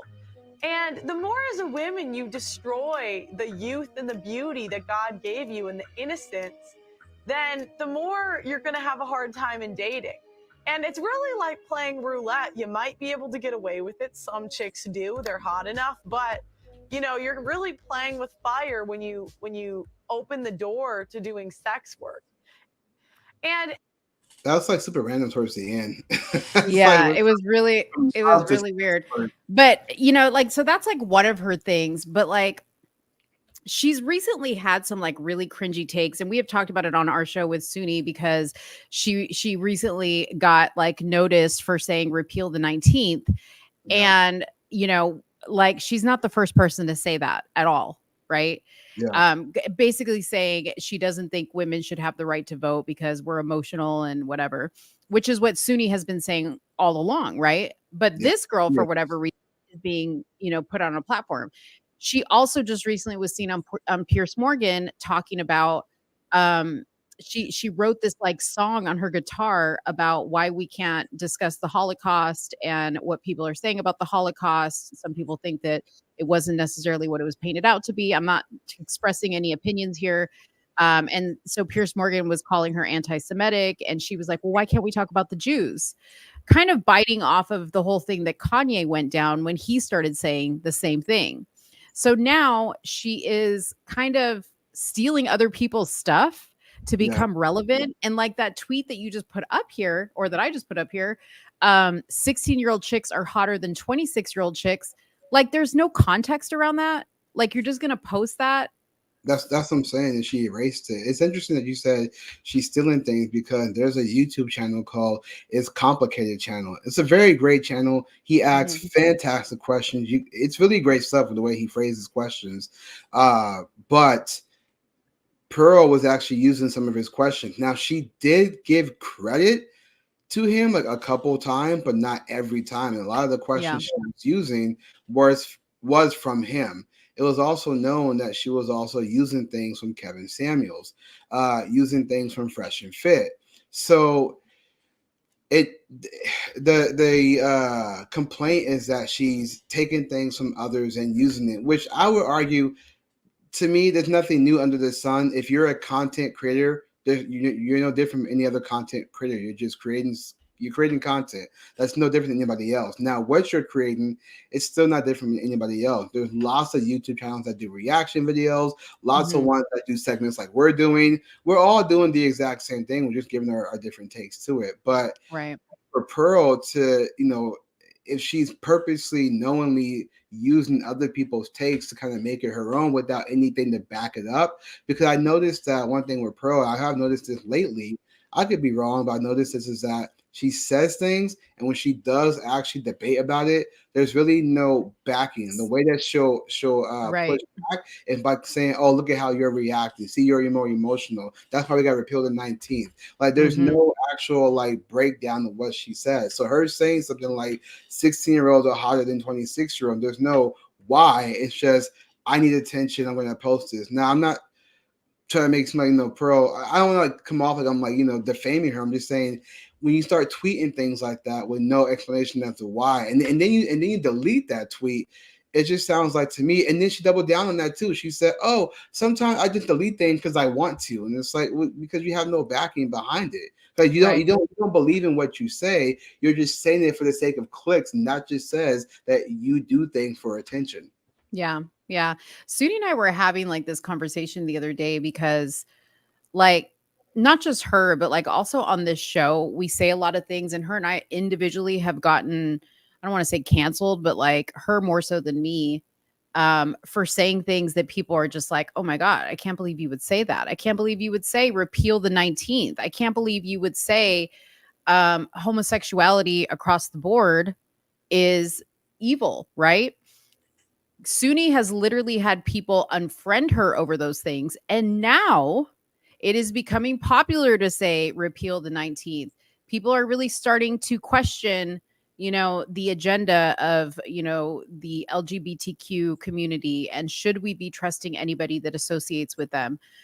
People are starting to question that. Okay. Like big influencers that would normally kind of steer away from topics like this because they're a little too controversial and they don't want to upset people that they may be friends with, or things like having babies with two men having babies, adopting babies, or renting a womb, all those things that Suni has said many times and well before it was not popular to say are now popular to say. And it's aggravating that people like this chick, Pearly Things, even Andrew Tate, the Fresh and Fit guys, they all get this publicity for saying these things.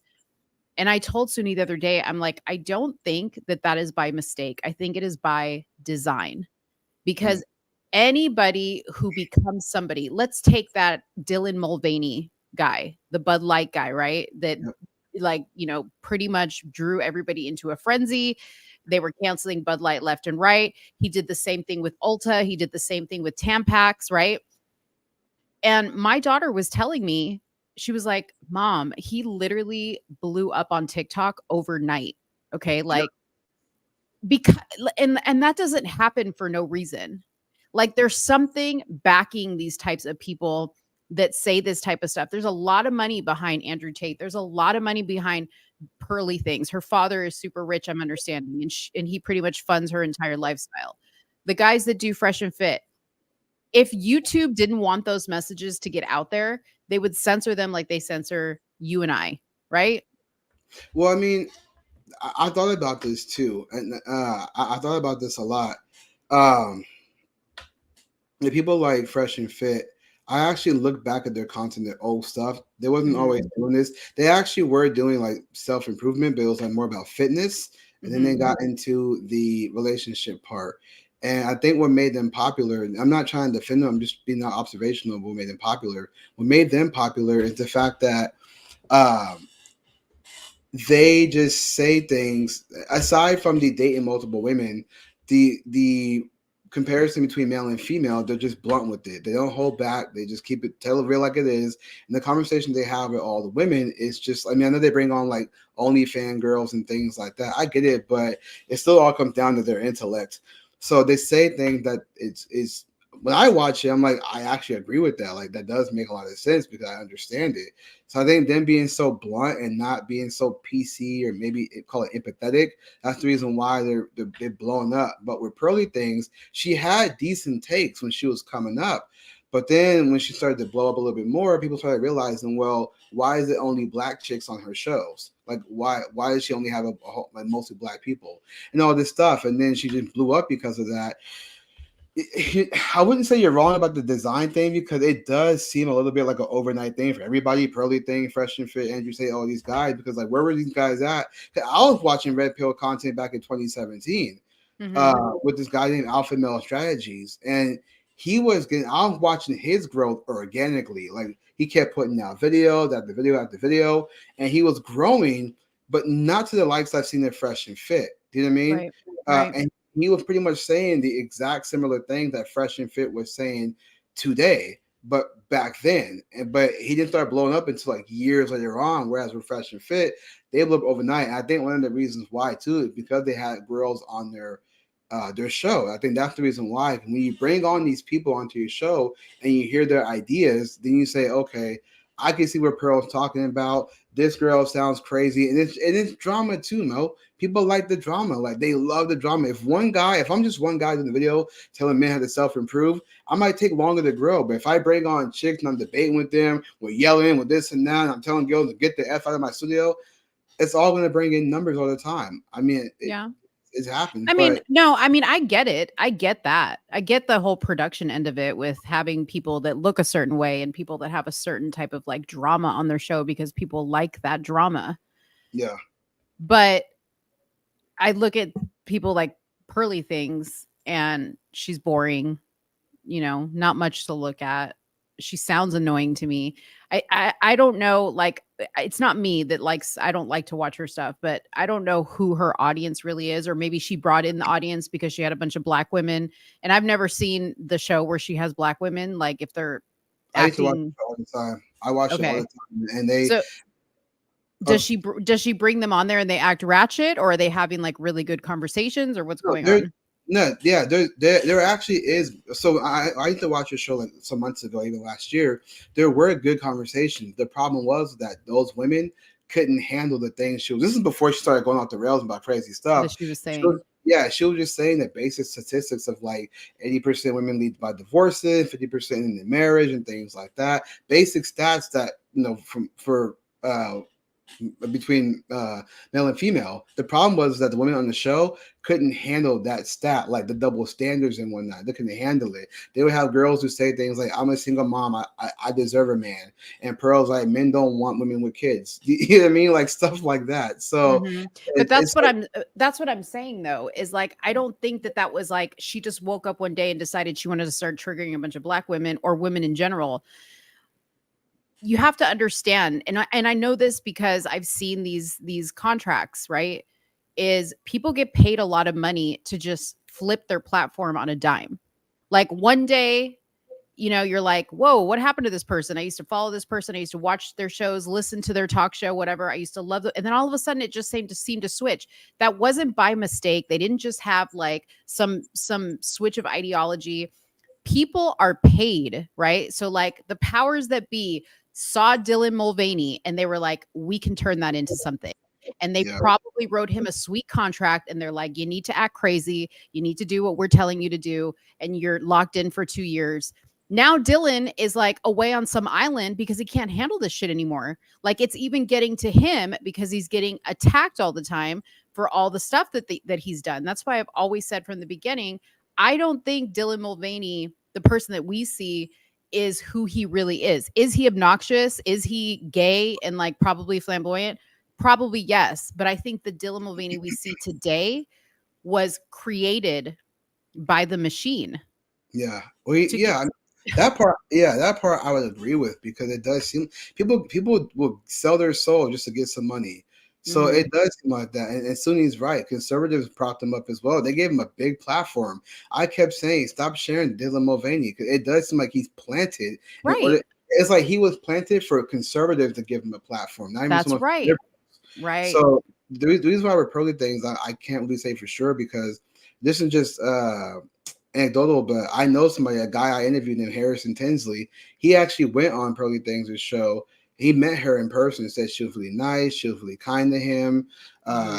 She wasn't any different than how she was on the show. So there's that aspect. I do take that into consideration and say, okay, but I just don't know if she still believes the things that she believes. She might have been a nice and kind person. I'm glad she was like that behind the scenes, but the things she tweets almost makes me go, well, what else is going on? Like, why would you say these things if you don't wholeheartedly, especially when you're deleting it? At least when Andrew Tate talked about the whole Hulk Hogan and would you have sex with him if he was Megan Fox, he didn't delete that tweet. That's still up on his Twitter. But Pearl deletes that tweet, and it's like, why?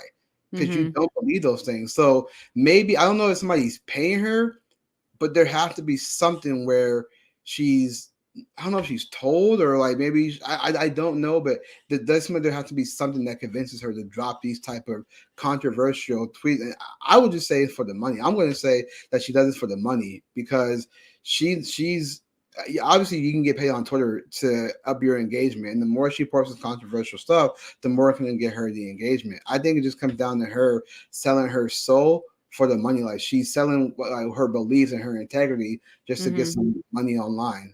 So, I mean, we could test the theory ourselves, right?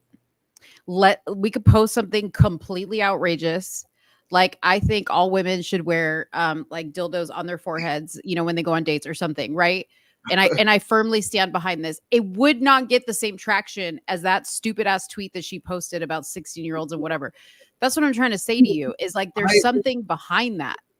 I thought about that too. Like I thought about just for 1 week, just posting the most controversial thing I can post. Like saying something like, I don't know if I can say this on your live. Suni does it all the time. like, that's what Suni does. She posts triggering shit all day long. Like on Twitter, Instagram, or what? I mean, I know on Instagram for sure, but on Twitter though, because listen, well, Suni's Facebook got taken away because it got so out of hand at some point. But I mean, that's what she does. That's I've seen her on Facebook. On Facebook, she be going in. I see that. So then you be going in on Facebook though. Yeah, and I mean to the point where they took her down, you know. But I'm just saying, like, that's my point. Is like the stuff that Pearly Things is saying now is stuff that Suni has been saying. Like it's nothing new, you know. And people like, and I'm not even saying this is like 20 degrees separation, right? Like, oh well, we just don't know the people that Pearly Things knows. Okay, people like Brandon Tatum, who knows Candace Owens, were following Suni at one point and unfriended her because they didn't like the stuff that she's posting. Now, lo and behold, they're talking about Fresh and Fit and Pearly Things, and Candace is talking about, you see what I'm saying? Like they could have gotten those hot takes when Suni was posting them back in the day, but they chose not to. Now they are. I will say this though, and this is something that I honestly did believe. Because you're absolutely right. I've always did wonder that too. I've been told, I have a friend who digs deep into this whole, like the Jews. I don't want to get you in trouble, but but he thinks that they're backed by them. Like he thinks that Brandon Tatum and Candace Owens and the whole like PragerU and things like that, they're all backed by you know who. And that's why you don't see them getting canceled as much, because Pearly Things said repeal the 19th, and everybody's on board with that. She also said believe no women, and Nick made that up. I think late last year, he made it that believe no women up. He made it up, and then she's saying it, which I find very interesting to me. So there are things that I see them talking about. Again, even with her saying the whole "why can't we talk about Jews" thing, she's not canceled off of Twitter, but Kanye West was. Right. Nick Fuentes was. Why are they banned off Twitter? But Pearl can say the exact same thing, and yet nothing happens to her. But it's because she deleted her video. So that right, yeah. When I see that happen, that lets me know that she's not as base as she says. Because why would you take that down? Like why would you post a video about you saying why can't we question you know who, but then take that video down? That tells me that you are not as base, that somebody is controlling you. Now, that could be my speculation, but I always tend to think that if you have to delete a tweet that you don't stand on, somebody is obviously like controlling you to where you can't even say that. Because, I just take it down because I want to. No, you take it down because you know that you're famous now and you got people watching you. And you don't want to get totally wiped out just like Kanye and Nick Fuentes or Asuni. So... Yeah, I mean, listen, it could be either way because I've seen, Suni, there's been times Suni posts stuff, right? And I'll call her and be like, did you really want to post that? And then like she'll think about it and she'll take it down, or she'll just on her own like think, that wasn't what I wanted to say or whatever, and she'll take it down. So, I mean, it could go either way. For sure, she's controlled by somebody, she's bought by somebody. I mean, let's just face it. Like when your favorite influencer starts selling Freedom phones and Freedom bank accounts, and then the next day they're selling, packages of frozen meat to get shipped to your house and gold coins, that's your sign that they are now bought and paid for. So when you start hearing me talk about gold coins and all this other stuff, that means that I'm getting more money for the talk of the gold coins. It's not that I actually believe you should invest your money in gold bars or whatever the hell it is. I'm just saying, I'm just keeping it real with you because that moment one day, hopefully God willing, will come when somebody wants me to sell their meat and their gold coin bars or whatever. Yeah.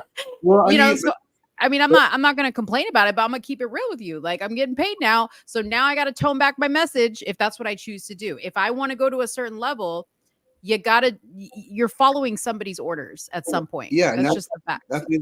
That's exactly the reason why my friend was saying people like Brandon Tatum and Candace Owens are bought and paid, because Candace Owens is now working with Daily Wire. As you know, Ben Shapiro is Jewish. He will call you an anti-Semitic if you question the Holocaust. I know Candace Owens will never go down that route because who she's working for. Do you get what I'm saying? So it's like that's why it's funny to me how people on the right won't even go down certain routes because they don't want to talk about it. And it's I'm not saying it's like it's all Jews or anything like that, but when you see the evidence of that, a lot of the backings of the mainstream media, they're backed by even CDC or who they're backed by. They're unfortunately, I'm not trying to get your YouTube pulled, but they're backed by you know who. It's just a fact. There's no way around it. You know, you can look this information up. They're backed by these people, but conservatives won't talk about it or at least question it because they know if they do, then they get the backlash of being called anti-Semitic and things like that. So this is the reason why with Candace Owens, like when you see her, you know, interview like a Donald Trump, she won't really push hard the same way people say she didn't push hard on Andrew Tate. Right. It's because it's all I don't want to say scripted, but it's in a way it is, yeah. Yeah, it's like hook, line, and sinker. You know what I mean? So that's why a lot of these conservatives won't say a lot about certain things because they know if they do, they can get their whole career just canceled just like that. Kanye West was willing to go out on a limb and say, hey, I'm going to question this stuff. And now he's not on Twitter. I mean, he's back on Twitter now, which is like a good thing. Elon brought him back. But Nick Fuentes hasn't come back. Why hasn't Nick Fuentes been back on there? Right. You know what I mean? So people should have a right to question things. And you should have a right to disagree with it and make a compelling argument and why or why not. Right. So, but to go back on Pearly things, I want to go back on that tweet because that's not a hot take. That it's like she's not even getting pulled. Not saying she should, but the fact that you say that a 16-year-old is hotter than a 26-year-old, I just don't see how people can say that. Hey, maybe calm down on saying stuff like that. I'm not trying to say control of speech, but you're pushing a certain idea that make people think a certain way. So like you said, it's all by design. What if people are like, you know, what if she's pushing this to make men think that, well, hey, maybe 16-year-olds are okay. Next thing you know, you start seeing people take it further than that, where men start to look at teenagers and think, man, she is pretty hot. Right. Screw a 26-year-old. And again, I got a 15-year-old daughter I got to think about. I don't want that to be the mindset of men. And they see my daughter and think, well, shoot, she's young. Like, you know what I'm saying? So you're right. It's weird. Yeah, it is weird. And like, I mean, like you said, she's got the ear of a lot of people and a lot of men specifically who like her message. And yeah, that is a really cringy take to be taking. Suni's put in a request. Okay. She's controlling me. There we go. I love it. She's coming in from the chat like to tell me, put up reveal the 19. But you know what though? And not just telling everybody else, but with Pearly things, everything she preaches is like she's not doing herself. She says 6-year-olds are higher than 26-year-olds. She's 26 herself. So she's 26 years old. She's not married. She's 4 years away from being older, you know? So it's like, what is she actually, if she's so base, how come she's not getting married? How come she's not being the wife? How come she's not finding a good man that can lead her and her having children and things like that? Then I can see, okay, now she has a leeway to talk. This is the reason why I would actually listen to Suni more than I would listen to Pearly thing, because Suni has a family, Pearl doesn't. So yeah, exactly. And that's my point. You know, Suni and I had that debate a while ago. Like, if you're not married and you're single, like, do you have the right to give advice on relationships? I personally wouldn't take advice from somebody who doesn't have, you know, number one, I'm married, right? So like, it's a different thing. Okay. These guys out here taking what these red pill content men are saying about, you know, how you should talk to a woman and how you should treat a woman. Listen, okay, I'm all for traditional marriage and like man and woman roles. I'm all for that, okay? But you have a long-term marriage and you've been in it together for a while and you have kids. It's not always going to be perfect, and it's not always going to be this cookie cutter formula for how it should work. Suni's wanted to come in. But, you know, only married people really understand that, right?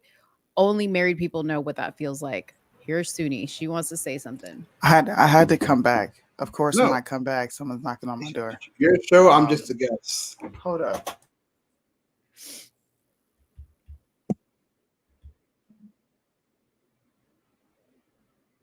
Sorry. Look, Mac, right. They're NPCs, okay? These people are NPCs. I don't care. What does that stand for again? Non-playable character. Oh, okay. non-playable characters. And the reason I say that is because I heard y'all talking about who keeps their platforms and who doesn't, who's associated and who's not.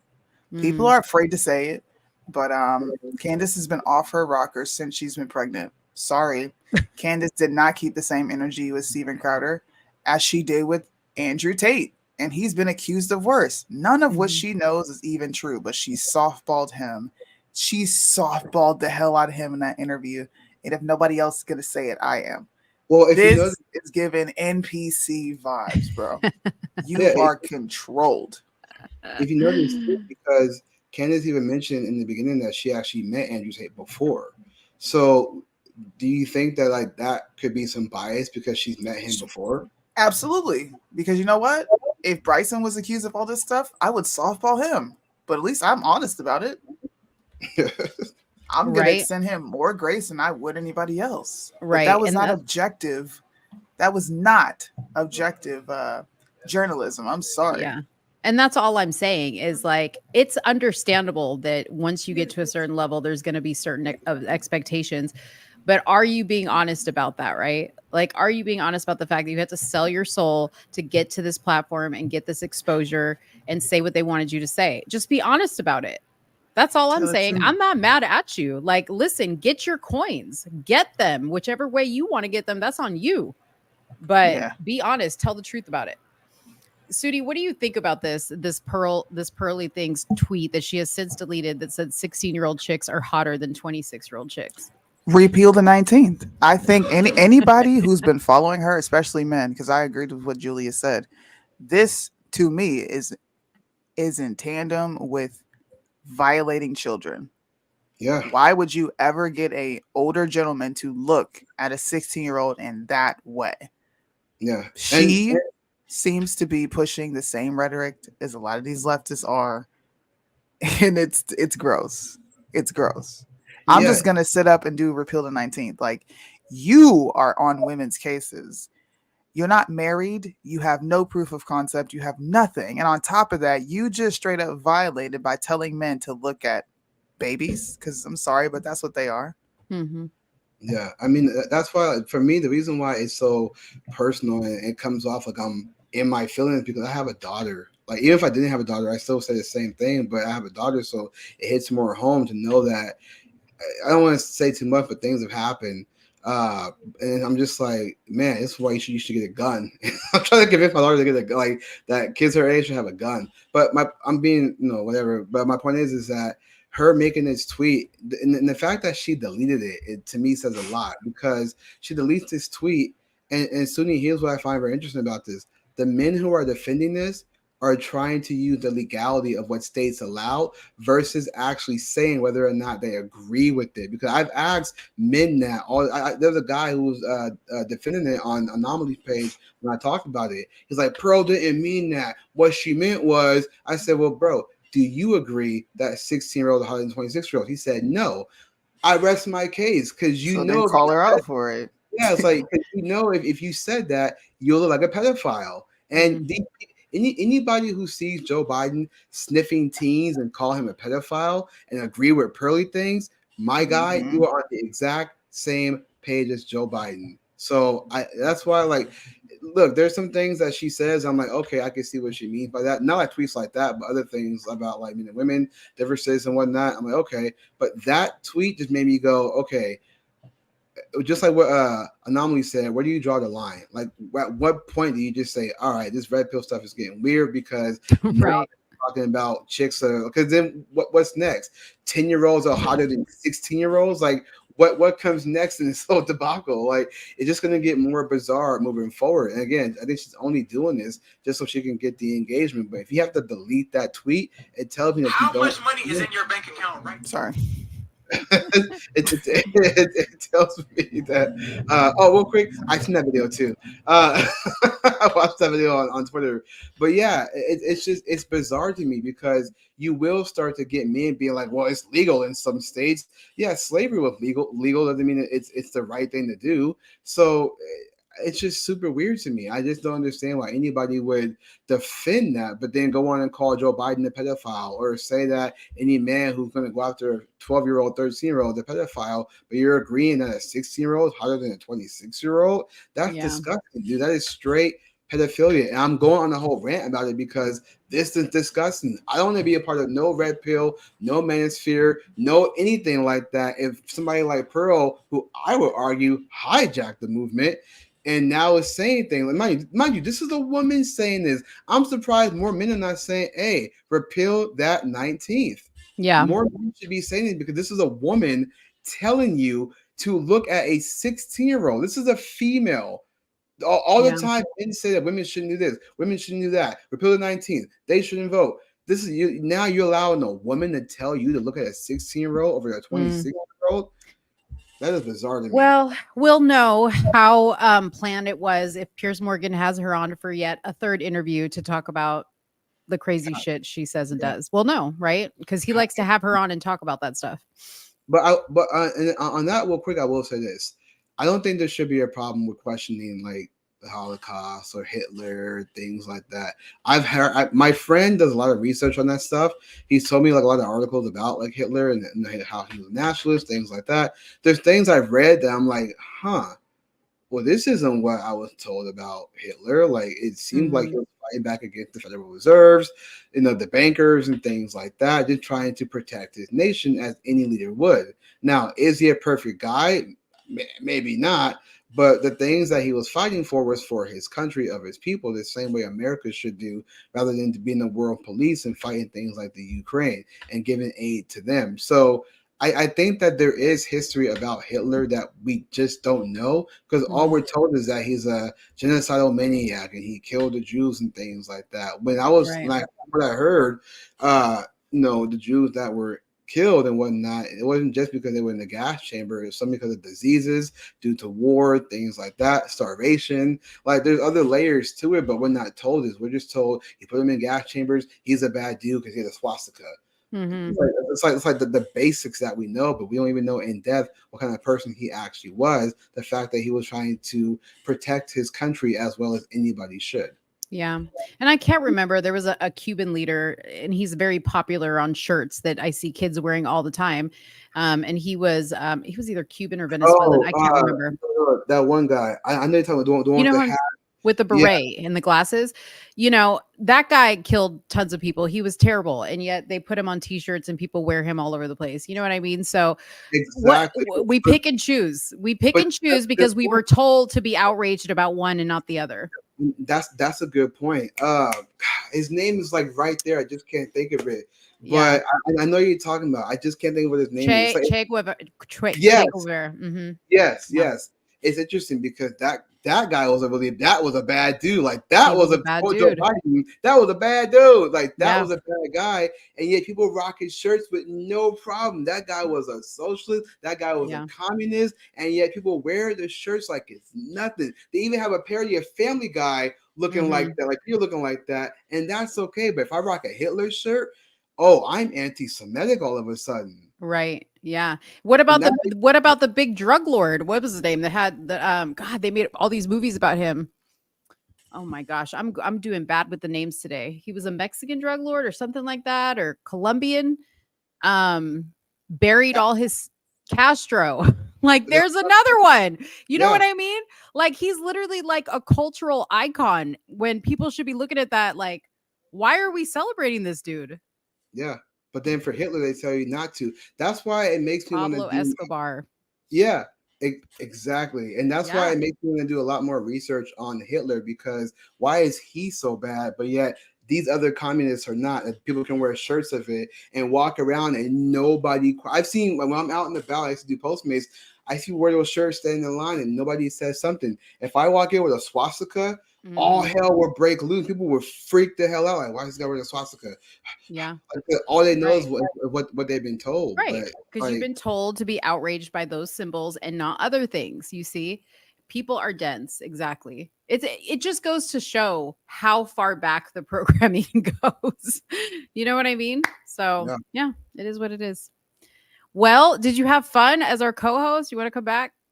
I did. I had fun. I had a real good time. No, I had a real good time. I could never do what Sunni does. I know I'm not Sunni, so I don't have like long hair. You know, I can't brush it down. I can't do anything. I got this bald head over here, big forehead guy over here. Sunni is Sunni. Nobody can be Sunni, you know. I can never do what you and her do. You guys are a great team, great dynamic. Thanks. I do catch the show as much as I can. Matter of fact, even if I don't catch it live, I do watch it on replay. I like watching you guys' show a lot. I actually really do. I'm not trying to say to be biased, but I really do watch you guys' show, and I have a good time watching it.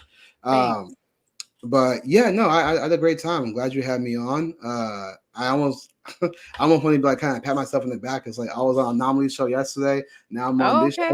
Okay. Is your episode with Anomaly already out, or you were on Instagram or on his YouTube? On his YouTube yesterday. We were live. Oh, cool. Yeah. Is it up there already? Mm-hmm. Yeah. Okay, cool. I'll go watch it. The people in that comment, I saw people saying that they said bring him back, and I saw people leave comments below. I was like, hey, like this guy was a good guest. He held his own. I was like, oh, interesting. All right, cool. So I appreciate that. That I feel very humble because I don't think I'm doing the best I can. I try my best to be, you know, as informative as possible. I'm trying to get better at it. You and Sunni like do accurate reporting. I'm trying to get. I learned from you guys in Anomaly to get better at being more accurate. What I'm saying, and being more objective too, and not just like Trump all day. I got like no. Yeah. I mean, I think it's like a delicate balance. Like for sure, it's important to have accurate reporting, but then it's also good to have topics that bring thought to the audience and allow people to kind of like think through things. So like we each try to bring our own little perspective to it. And then, you know, sometimes the comments are like, you know, fill in the gaps for us. So like we have a good time with the comments. I love when people comment because we like to get involved. I wish people would call in to the show. That would be the best. Send me your Anomaly video so I can watch that because I'll definitely listen to that tonight. After I finish. What's that? We were talking about the whole our pearly things too. We were talking about relationships and whatnot. So it was an interesting conversation towards the end because Anomaly has some great questions to ask about relationships. I hope I answered the best way I could. I tried, but you know, it was cool. K-Train too. K-Train's a good dude. I met him on the convoy last year in person. He's a farmer, and anytime I see him, I always do my Trump impression. Like, we love our farmers. K-Train plants the food, gives us water. God bless you, K-Train. Oh, they're the people that in the comments were talking about cows. I was like, what the hell is going on in the comments about the cows? But I'm like, hey, whatever. I'm happy that the comments are moving because that gets the algorithm. So talk about the cows, talk about the milk supply. I'm all here for it. I love cows. I eat cows. Bless the cows. Before we get off, give your Instagram and your social media so people can follow you if they want to follow you. So if you guys want to follow me, for those of you who are new to me, you can follow me on all social media platforms. Today with Julius, as you see the name right here, Instagram, Facebook, Gab, Rumble, Twitter, YouTube, everywhere. Just follow me. I post the daily news on Instagram. I post my opinions on Twitter, and I give you guys the updates on YouTube. So definitely check me out. If you guys want to email me anything, you guys can always email me. My links are on my YouTube channel. You can also DM me on Instagram. Any content you want to give me, I get tons of people giving me content to talk about for YouTube. It actually helps out a lot. It gives me a lot to talk about. So I appreciate you guys for all the DM content you guys are giving me. I get a lot. It's like a lot to swear. But I appreciate it. So that's awesome. And here's Liddell right here to say hi. And if anybody doesn't already follow this show, Somewhere in the Middle, you can follow us on YouTube or Instagram at Somewhere in the Middle USA on Instagram and YouTube, or you can follow me as well at Let's Talk Darling on Instagram and YouTube. Sunni and I do a show right here every Tuesday and Friday, which you can watch either on my platform or her platform. And that's it. So follow away. Thank you guys so much for joining us tonight. And all these people that are like at the last minute coming in. You guys missed a great show, but you can watch. God is great for sure. You can watch the replay after we're done here. And that's it. Do you have anything else you want to say? Do the right thing, treat those the way you want to be treated, and don't believe everything you see. Awesome. I like that. Stay skeptical. Entertain conspiracy theories. What else do I want to say? I think that's it. Sean said Julius is gonna need a new bookshelf if you get 10 more books. Oh gosh. The best I can do for right now. So that's funny. That's funny. Where in the hell, Suni, where is the outro video? I don't even know where. I'm trying to find it right now. Hold on. I have my outro video. Oh, and thanks to everybody in the comments for you all being here too. So God bless you all. I want to acknowledge everybody in the comments. Those who came from my page to see Mo. Those from my page, do check out Somewhere in the Middle and do follow Mo and Suni on all social media platforms. So appreciate you guys. God bless you all. Yeah, I'm going to hit the outro video. And Julius, I'll see you later. I'm going to hang up from here. But thank you again for joining me. Thank you guys so much. Have a good one. Bye. They say the song's so offensive, but only if you get offended. I can't offend you without your permission, and you don't even have to listen. They say the song's so offensive, but only if you get offended. I can't offend you without your